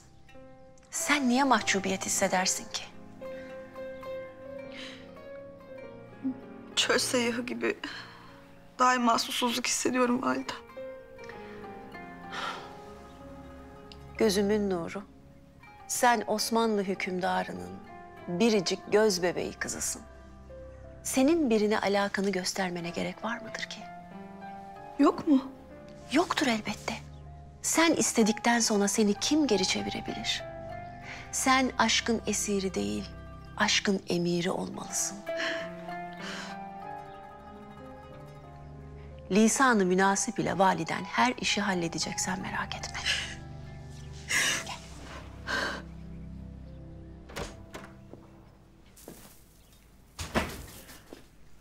Samir'i bulabildiniz mi şehzadem? Buldum. Lakin hoşunuza gitmeyecek bir şey öğrendim. Kızın adı Melike. Samir'in öz kardeşi. Babalarını 10 yıl evvel kaybetmişler. Babalarını öldürtmüşsünüz. Adamın adı Efrahi'ymiş. Başta itiraz ettim. Ama Samir öyle deliller gösterdi ki... babasının üstünden bir ok çıkmış. Okun üstünde de sizin mührünüz. Nasıl yaparsınız bunu? İki evladı nasıl yetim bırakırsınız? Bana bak. Ben böyle bir şey yapar mıyım evladım? Bu Ahsen'i bizi öldürmeye gönderenlerin iftirası. Bana itimat ediniz. Bunları kimseye söylemeyiniz. Sadece bekleyiniz. Peki.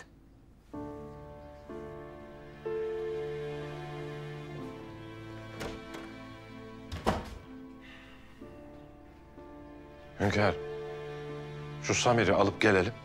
Ne soracaksak soralım. Hem kendi canına hem babasının canına kastedenin biz olduğumuzu düşünür. Sizce söyler mi?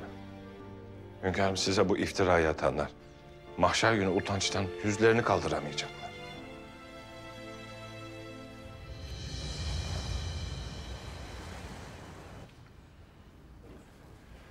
Herzl, Sara Hanım'ı kurtarmak için hamle yapıyormuş. Ne yapacakmış?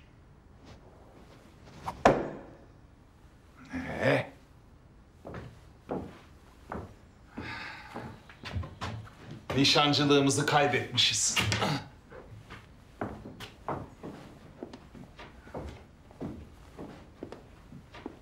Parvus'a ulaşmaya çalışıyormuş. Parvus'un yardımıyla Ermenileri hazırlayacaklarmış. Daha sonra da Osmanlı Bankası'nı basacaklarmış. Lakin sarayı biz alacağız. Gidip bunlara boşa uğraşmamalarını söylesem mi? Hayır, hayır, hayır. Bırak hiç karışma.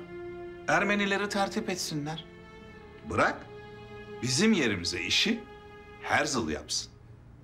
Daha sonra biz Sara Hanım'ı kaçırınca işin başına konarız.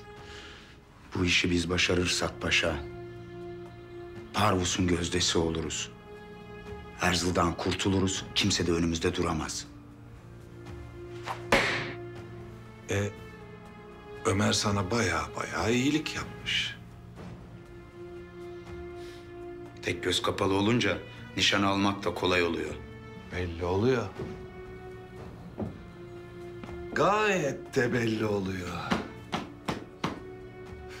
Hiram, bizim süratle hareket edip bu Sara Hanım'ı kurtarmamız lazım. Merak etme. Ömer'le konuştum. Saraya gitmiştir. Yolu yok. Sarayla geri gelecek. Aslan parçası. Aslan parçası Hiram. Ne yapıyorsun paşa? Ben böyle şeylere alışık değilim. Babam bile öpmedi beni. Canım şimdi zavallı adam haksız da sayılmaz. Şu hale bak. Şeklin şumurun hiç uygun değil.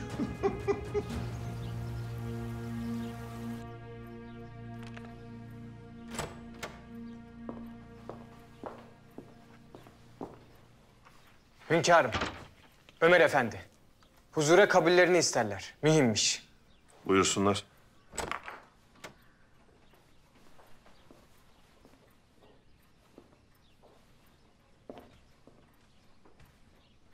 Buyur evladım. Hünkârım, müşkülüm vardır. Bir düğüm attılar elime, bıraktılar. Ne düğümü çözebilirim, ne de kesebilirim. Neymiş o düğüm? Hünkârım, İrem Alçağı validemi kaçırdı. Benimle de irtibata geçti. Ne istermiş? Söylemek zordur. Lakin sarayda biri varmış. Adı Saray'mış. Dedi ki, ya onu getirirsin ya da anan ölür.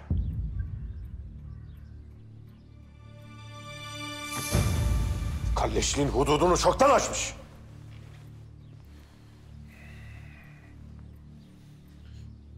Sarayı veremeyiz. O hem Ahsen'in, hem devletimizin, hem düşmanlarımızın mazisini saklar. Bilirim hünkârım. Çaresiz kaldım. Bunu istemeyecektim. Lakin bizim için bir canın kurtulması bütün siyasetlerden daha kıymetlidir. Sabret evladım. Evvela biz oyunumuzu kurmak için bir kalbimizi açalım.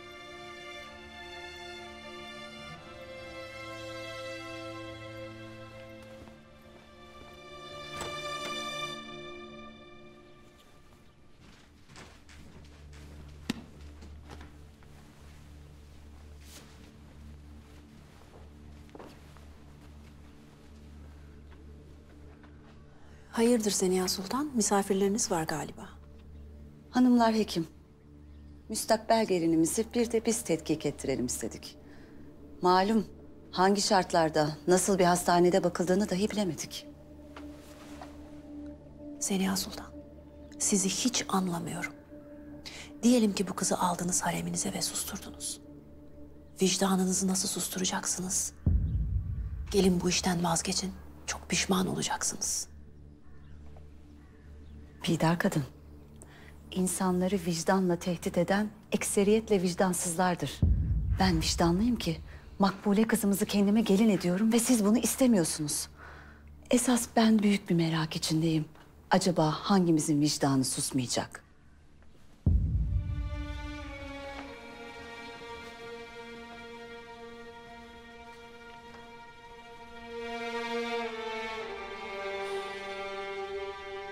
O kızın niye gelin aldığını ikimiz de biliyoruz Seniha.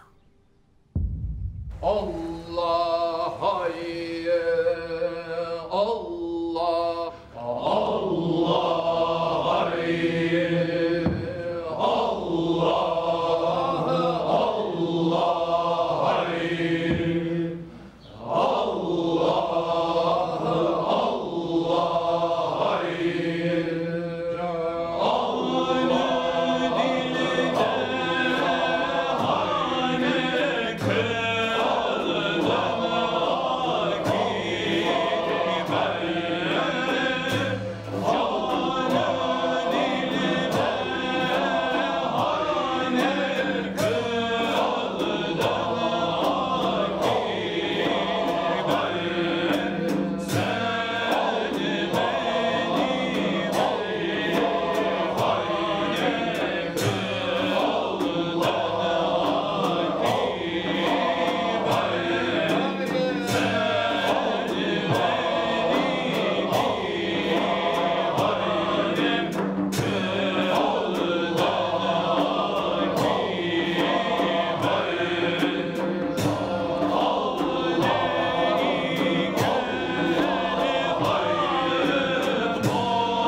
Hoş gelmişsin ya Hatimel Müslimin.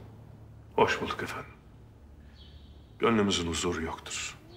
Her an İslam'a layıkıyla hizmet edemediğim için kaygılıyım. Etrafımız çevrilmiş. Nefes alacak semamız yoktur. Bana düşman olanların İslam'a düşman olduklarını bilmesem, kendi bedenimi önlerine atarım, parça parça etsinler. Lakin dertleri siz değilsiniz ki. Düşman bize her türlü kalleşlikle saldırır. Kurşun atar, zehir içirir.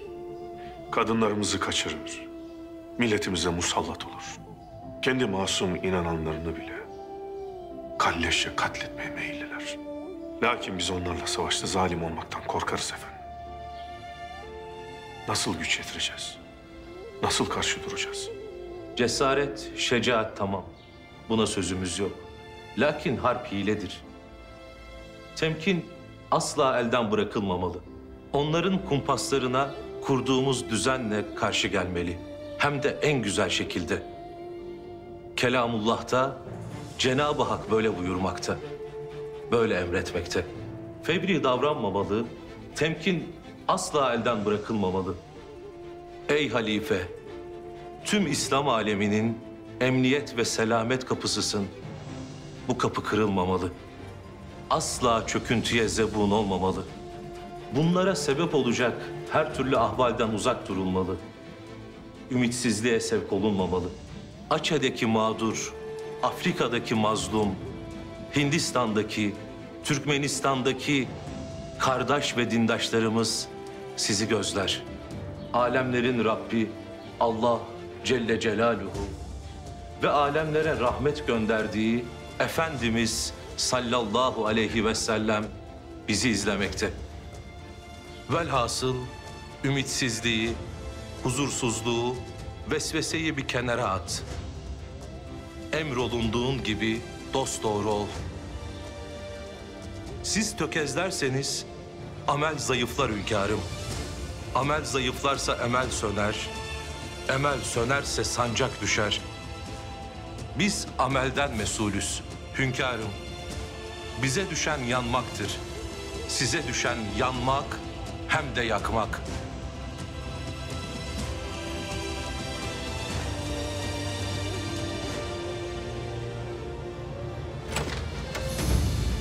Git Hiram'a söyle. Takas gerçekleşecek. Sen de şunu unutma evladım. Bu dünya döndükçe muzaffer olan Allah'a inananlar olacaktır. Zafer İslam'ındır. Galip olan yalnızca Allah'tır. Şimdi kaybediyoruz gibi gözükecek ama kazanacağız. Biz kaybetsek de muzafferiz evladım. Allah'a iman edenler hiç mağlup olmadı. Hadi git.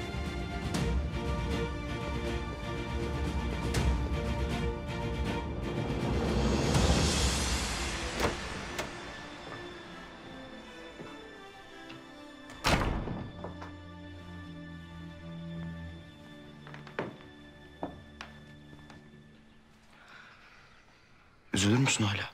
Ya ne yapayım şehzadem? Yüzüm mesleğinde usta oluyorum. Hiç mi bir şey hatırlamıyorsun? Tek bir şey hatırlıyorum. Neymiş o? Siz beni sarayla görüştürecek misiniz? Eğer görüştürürseniz sırrımı size söylerim. Hatırladığım o küçük kırıntıyı sizinle paylaşırım.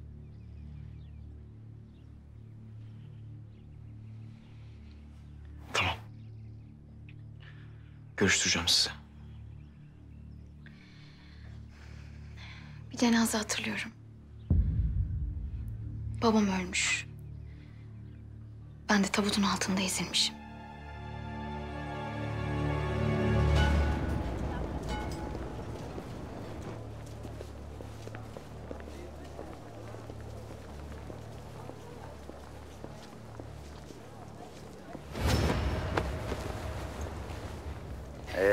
Ömer Efendi, sultanın ne buyurdu? Meraklanma. Hünkârımız şeytanı azat edecek. Şu senin sultanın gönlü bol bir adammış. Sakın ola bir adilik yapayım deme. Bunu bir ticaret olarak düşün Ömer. Ve ben ticaret ahlakı olan bir adamım. Yer ve zaman söyle. Sikeci yolu, ağaçlık arazi. Tek başına geleceksin.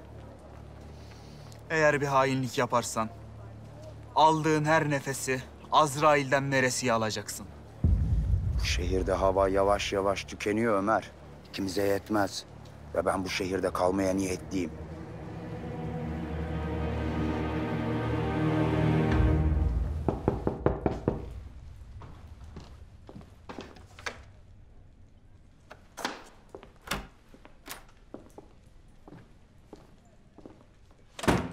Ben Karakin Pastırmacıyan, Taşnak Cemiyeti'nin lideri. Bay Theodor Herzl ile görüşecektim. Birbirimizi tanımıyoruz ama şimdiden büyük işler için anlaşmış bulunmaktayız. Ben Theodor Herzl. Buyurun.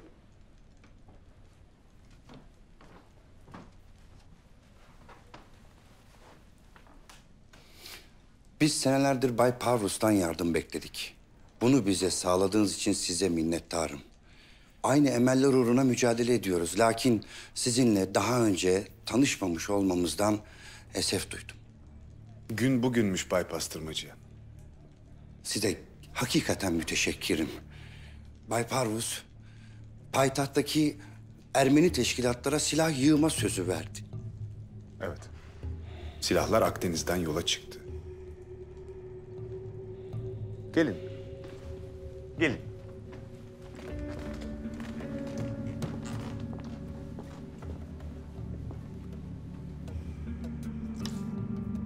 Önce bu civardaki Müslüman mahallelere baskın vereceksiniz. Ki ortalık istediğimiz gibi karışsın. Etraftaki zaptiyeler de limanı bize bıraksınlar. Kolay iş. Osmanlı Bankası'nı nasıl ele geçireceğimizi de sonra konuşuruz. Osmanlı Bankası'nı ele geçirmemiz çok iyi. Bütün dünyaya Ermenilerin haklı taleplerini duyurabiliriz. Duyurun tabii. Bütün dünya Kızıl Sultan'ın nasıl bir gaddar olduğunu duysun. Lakin merak ettiğim bir husus var.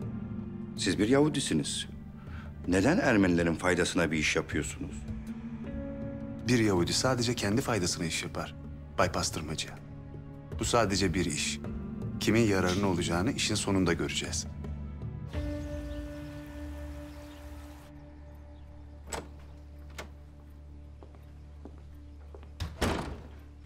Hünkâr, Ömer Efendi geldiler. Görüşmeyi arzu eder. Buyursunlar.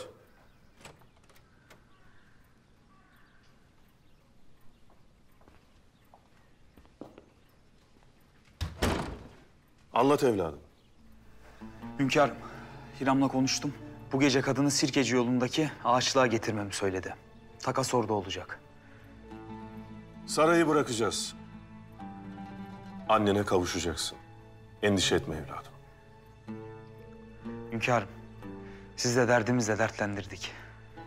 Evlat. Allah bizi bu Necip millete hükümdar kıldı. Biz insanlar arasında huzuru daim kılmak için mükellefiz. Milletimizin derdi bizim derdimizdir. Nasim Paşa, sarayı azat etmeden önce bizzat ben sorgulayacağım. Bir de 2 acı kahve içelim. Emredersiniz hünkâr.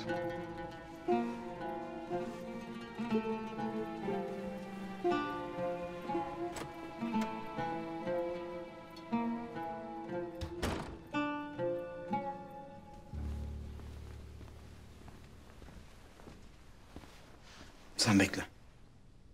Evvela ben sorgulayayım.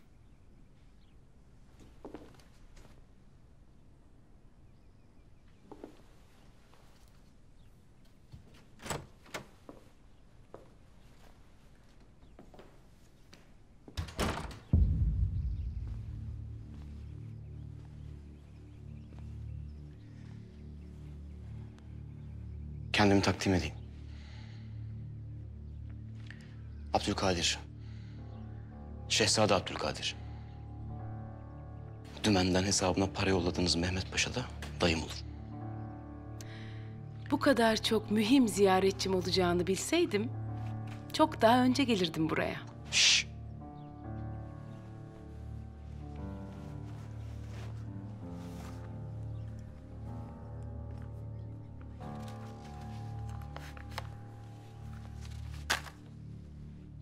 Bu kağıdı imzala. Senin hesabından Mahmut Paşa'nın hesabına para gönderilmesine dair havale emri. Küçük bir meblağ olacak. Dayımın üstüne örttüğünüz iftira gömleğini çıkartmak için kullanacağım bu vesikayı. Benden bunu yapmamı istediğine göre benim de ne istediğimi biliyorsun. Kapıda. İmzala!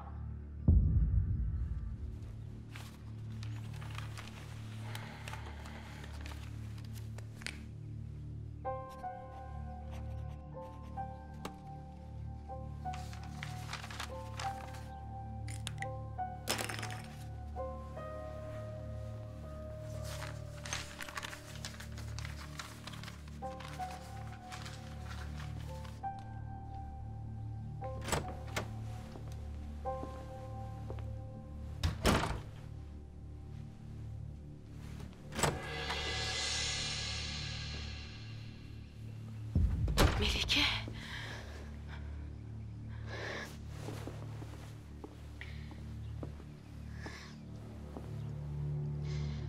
Kimsin sen? Kimsesizken sana sahip çıkanım ben. Ben kimim? Sen benim gençliğimsin. Temiz, tertemiz olan Saras'ın. Seni ben yetiştirdim. Unuttun mu? Dağlarda gezdik. Mektebe devamını temin ettim. Sana at binmesini öğrettim. Sana silah sıkmasını öğrettim. Unuttun mu?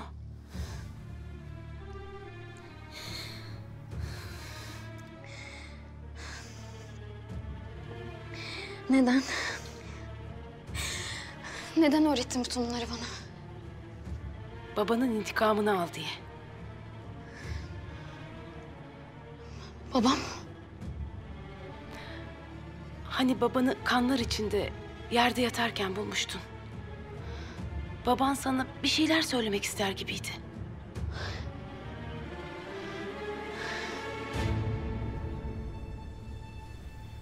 Bu sırrı sadece ehline ver.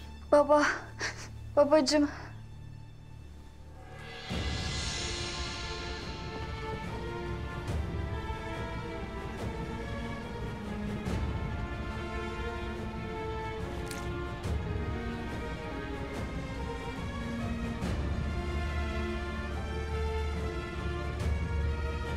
Bu ok, Osmanlı Sultanı'nın izini taşıyor Melike.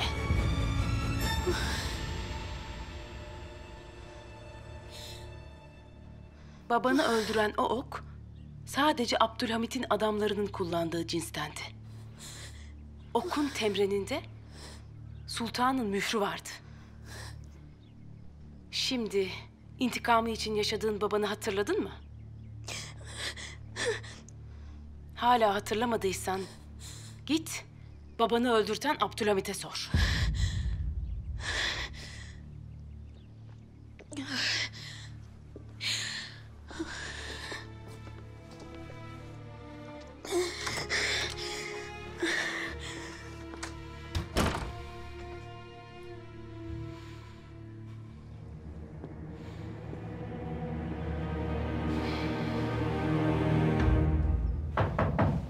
Gel.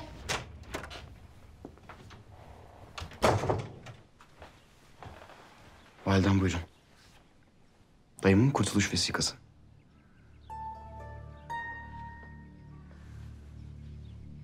Seniha Sultan bunu gördüğünde o kızı bu saraydan dışarı bırakamayacak Abdülkadir. Ama daha acısı ne olacak biliyor musun?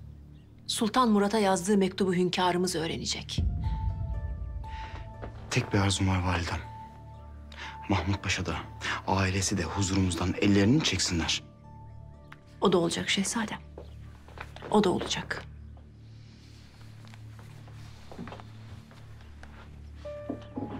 Halan Seniha bu vesikayı gördüğü zaman o da olacak. Çatışma tam olarak nerede çıkacak? Şu mevkide. Limana yakın bir bölge. Zaptiye karakolu da şurada. Yeterince adamınız var mı? Adamı dert etmeyin Bay Herzl. Ondan bizde çok var. Ve hepsi de hürriyeti için ölmeye hazır. Takdir edilesi.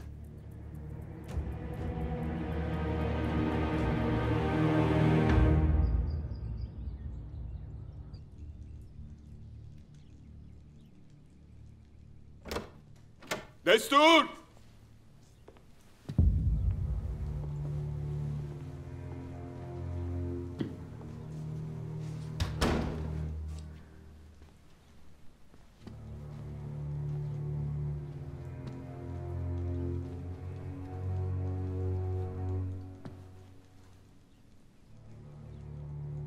Sara Hedaya.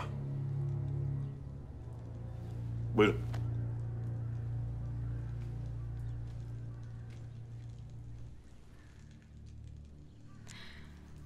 Nihayet sizinle müşerref oldum hünkârım. Hünkârım. Ben de sizin tebaanız olarak doğdum. Selanik'te büyüdüm. Selanik latif havasıyla hoş bir şehirdir. Selanik'ten sizin gibi hırslı, asabi kimseler çıkmazdı. Gerçi son zamanlarda Manastır'da, Selanik'te, hatta İstanbul'da doğup Paris'te, Londra'da büyüyenler döndüklerinde hırslarını binekleri yapıyorlar.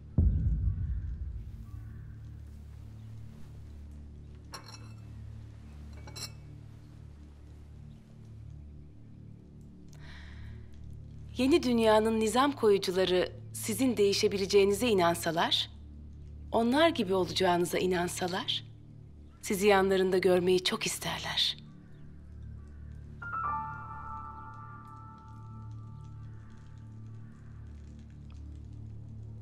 Firavun da Musa'yı sarayında görmek isterdi. Lakin Musa bütün firavunları yıkan inancı yüceltti. Biz batan şeyleri sevmeyiz Sara. Sizin yeni dünya nizam koruyucuları da batmaya mahkumdur.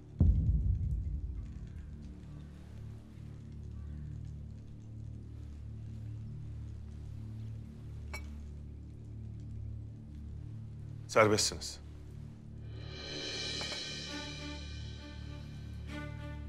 Gidebilirsiniz. Affedildiniz.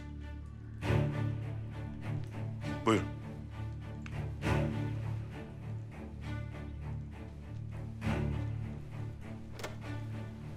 Kendi ayağınızla geleceksiniz buraya. Hatta bunun için yalvaracaksınız.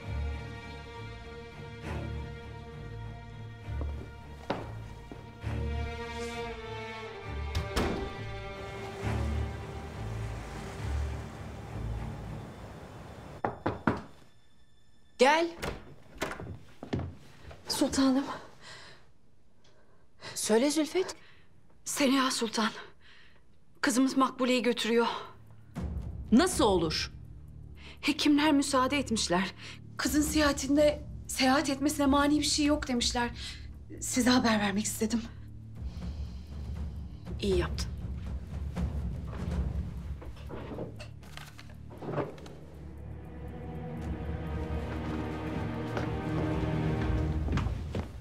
Bir miktar daha sulu şeyler yedirmekte fayda var.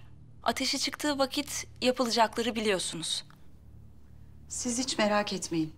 Benim konağımda çok daha iyi bakılacak.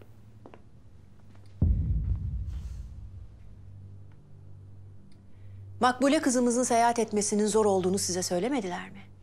Kızımızın sıhhatini tehlikeye atmak pahasına. Bu işe kalkışmak doğru mudur Seniha Sultan? Sakin olun Bidar Kadın efendiciğim. İşinde daha mahir hekimler çağırttım. Herhangi bir mani göstermediler. Müsaitseniz eğer benimle koridora kadar gelir misiniz lütfen?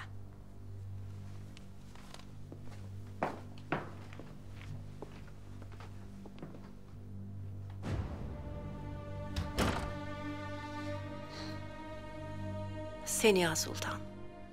Hep beyhude çabalar, boş hırslarla kendinizi harap ediyorsunuz. Ben o kızın bu saraydan çıkmasını istemiyorum. Siz istemiyor olabilirsiniz. Lakin ben istedim ve hünkârımızdan da iznini aldım. Ondan başkası da buna mani olamaz. Kız benimle geliyor. Doğru. Ancak siz buna mani olabilirsiniz. Kız benimle gelecek Bidar Kadın.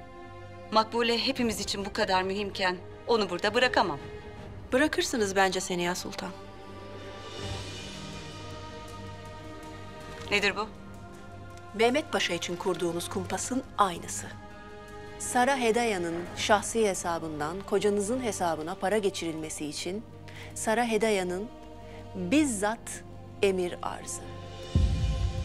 Artık Sultan Murad'ı tahta davet ettiğinizi hünkârımıza söylememek için hiçbir sebep kalmadı. Sultan Abdülhamit Han Hazretlerinin validesi Perestü Valide Sultan Hazretleri.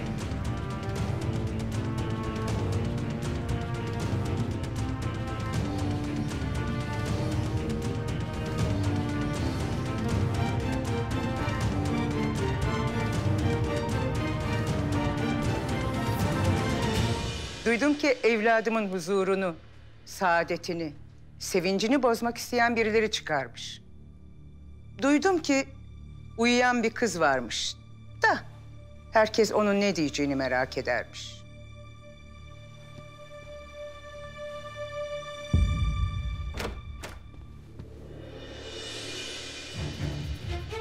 Uyandı. Mahmut Paşa. Mahmut Paşa'nın gelini. Makbule. Uyandı.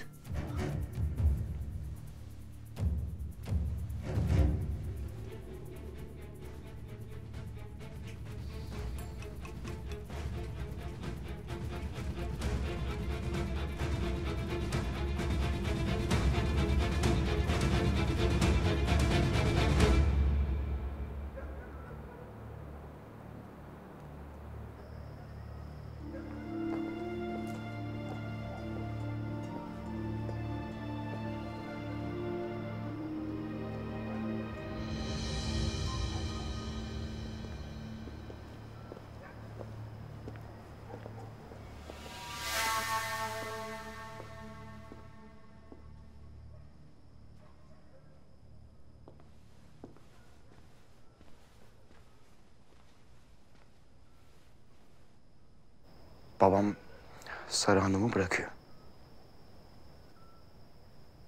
Belki de ben de onunla gitmeliydim. Hiç mi bir şey hatırlamıyorsun mazine dair? Hayır. Lakin Sara'ya bir fotoğraf gösterilmiş. Benim o fotoğrafı bulmam lazım. Bak. Hatırlamaman senin için daha hayırlı olabilir Melike. Şehzadem, ne olur bana yardım edin. Benim o fotoğrafı bulmam lazım. Fotoğrafta ne var ki? Babam var şehzadem. Bilmek istiyorum. Babamla ilgili hakikati bilmek istiyorum. Ya şimdi bana yardım edersiniz, ya da bir daha bana yardım edecek muhabbetimiz dahi olmaz. İyi dinle. Kardeşin Samir'i buldum. Hikayeni sordum. Anlattı. Ama bence saçmalıyor. Ne diyor? Güya babam öldürtmüş.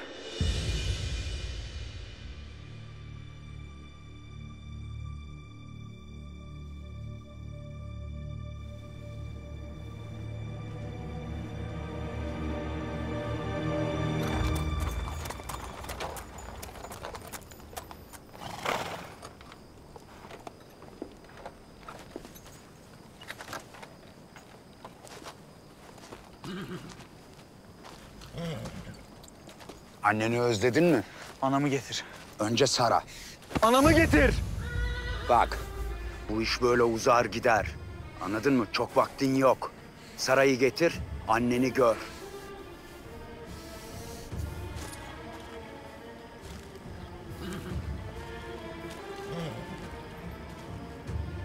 Gel.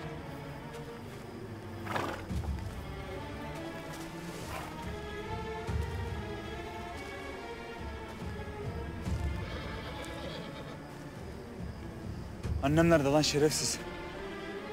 Merak etme, yeterince havası var. Ağaçlığın ortasındaki kör kuyunun yanına gömdüm. Koş Ömer, koş!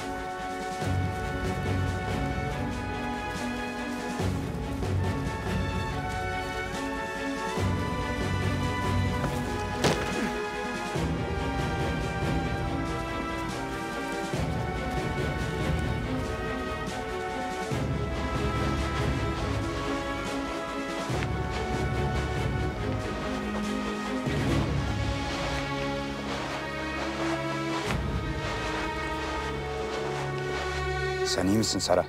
Gayet nazik ağırlandım. Sıkıntı yok. Ömer'in annesi için aynı şeyler geçerli değil ama. Ne yaptın kadına? Gömdüm. Sen nasıl bir şeytansın? Koşup yetişip çıkarmıştır. Sevinmiştir. Son bir kez görsün istedim.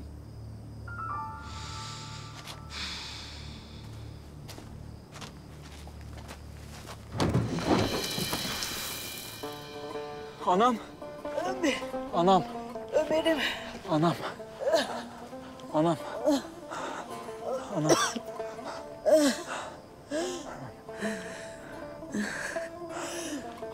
Anam dayan. Anacığım dayan. Dayan. Ha gayret. Meleğim.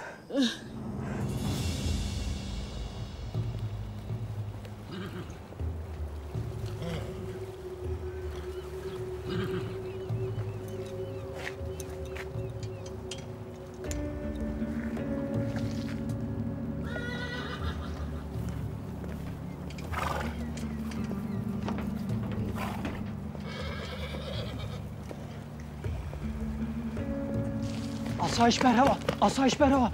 Koşun, koşun. Ne oldu? Arka tarafta Ermeniler 8-10 kişi sopalarla bizimkileri dövüyorlar. Hadi, hadi, hadi. Al onu.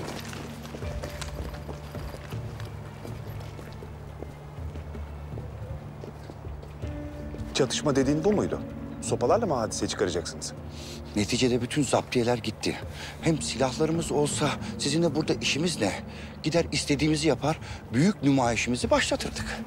İyi ya, var işte silahlarınız. Gemiden indirsenize. İstediğimiz nümayiş olsun. Maalesef.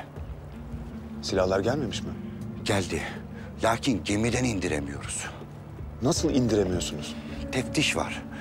Gemiden indirilen bütün sandıklar açılıp bakılıyor. İndirsek bile yakalarlar.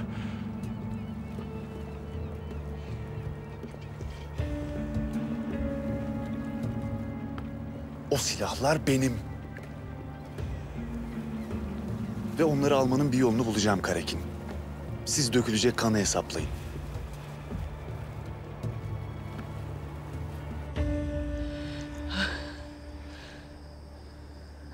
Ömer'im. Söyle anam. Ecel kapıda artık. Ayrılık haktır gayrı. Öyle deme anam. Ben senin evlatlığından razıyım oğlum. Allah da senden razı olsun. Sütüm sana helaldir. Eşhedü en la ilahe illallah ve eşhedü enne Muhammeden abdühü ve resul. Anam. Anam.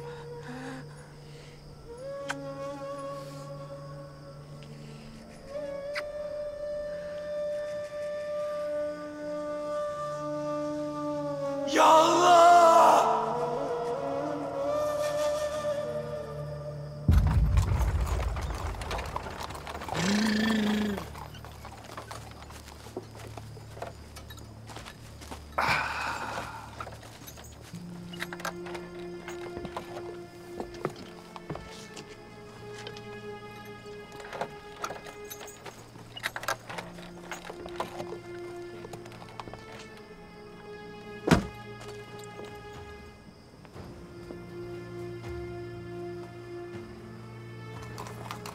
Sara Hanım. Gördüğünüz gibi sizi saraydan içeri soktuğum gibi çıkarmasını da bilirim.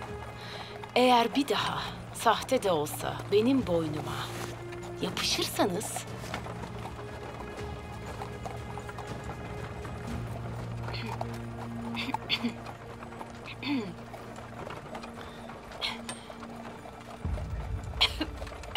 Sara Hanım.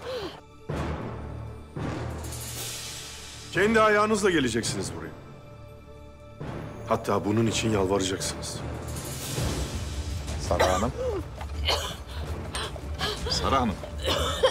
Sara Hanım iyi misiniz? Sara Hanım. Sara Hanım şöyle uzanın. İyi misiniz? Sara Hanım. Sara Hanım. Sara Hanım iyi misiniz?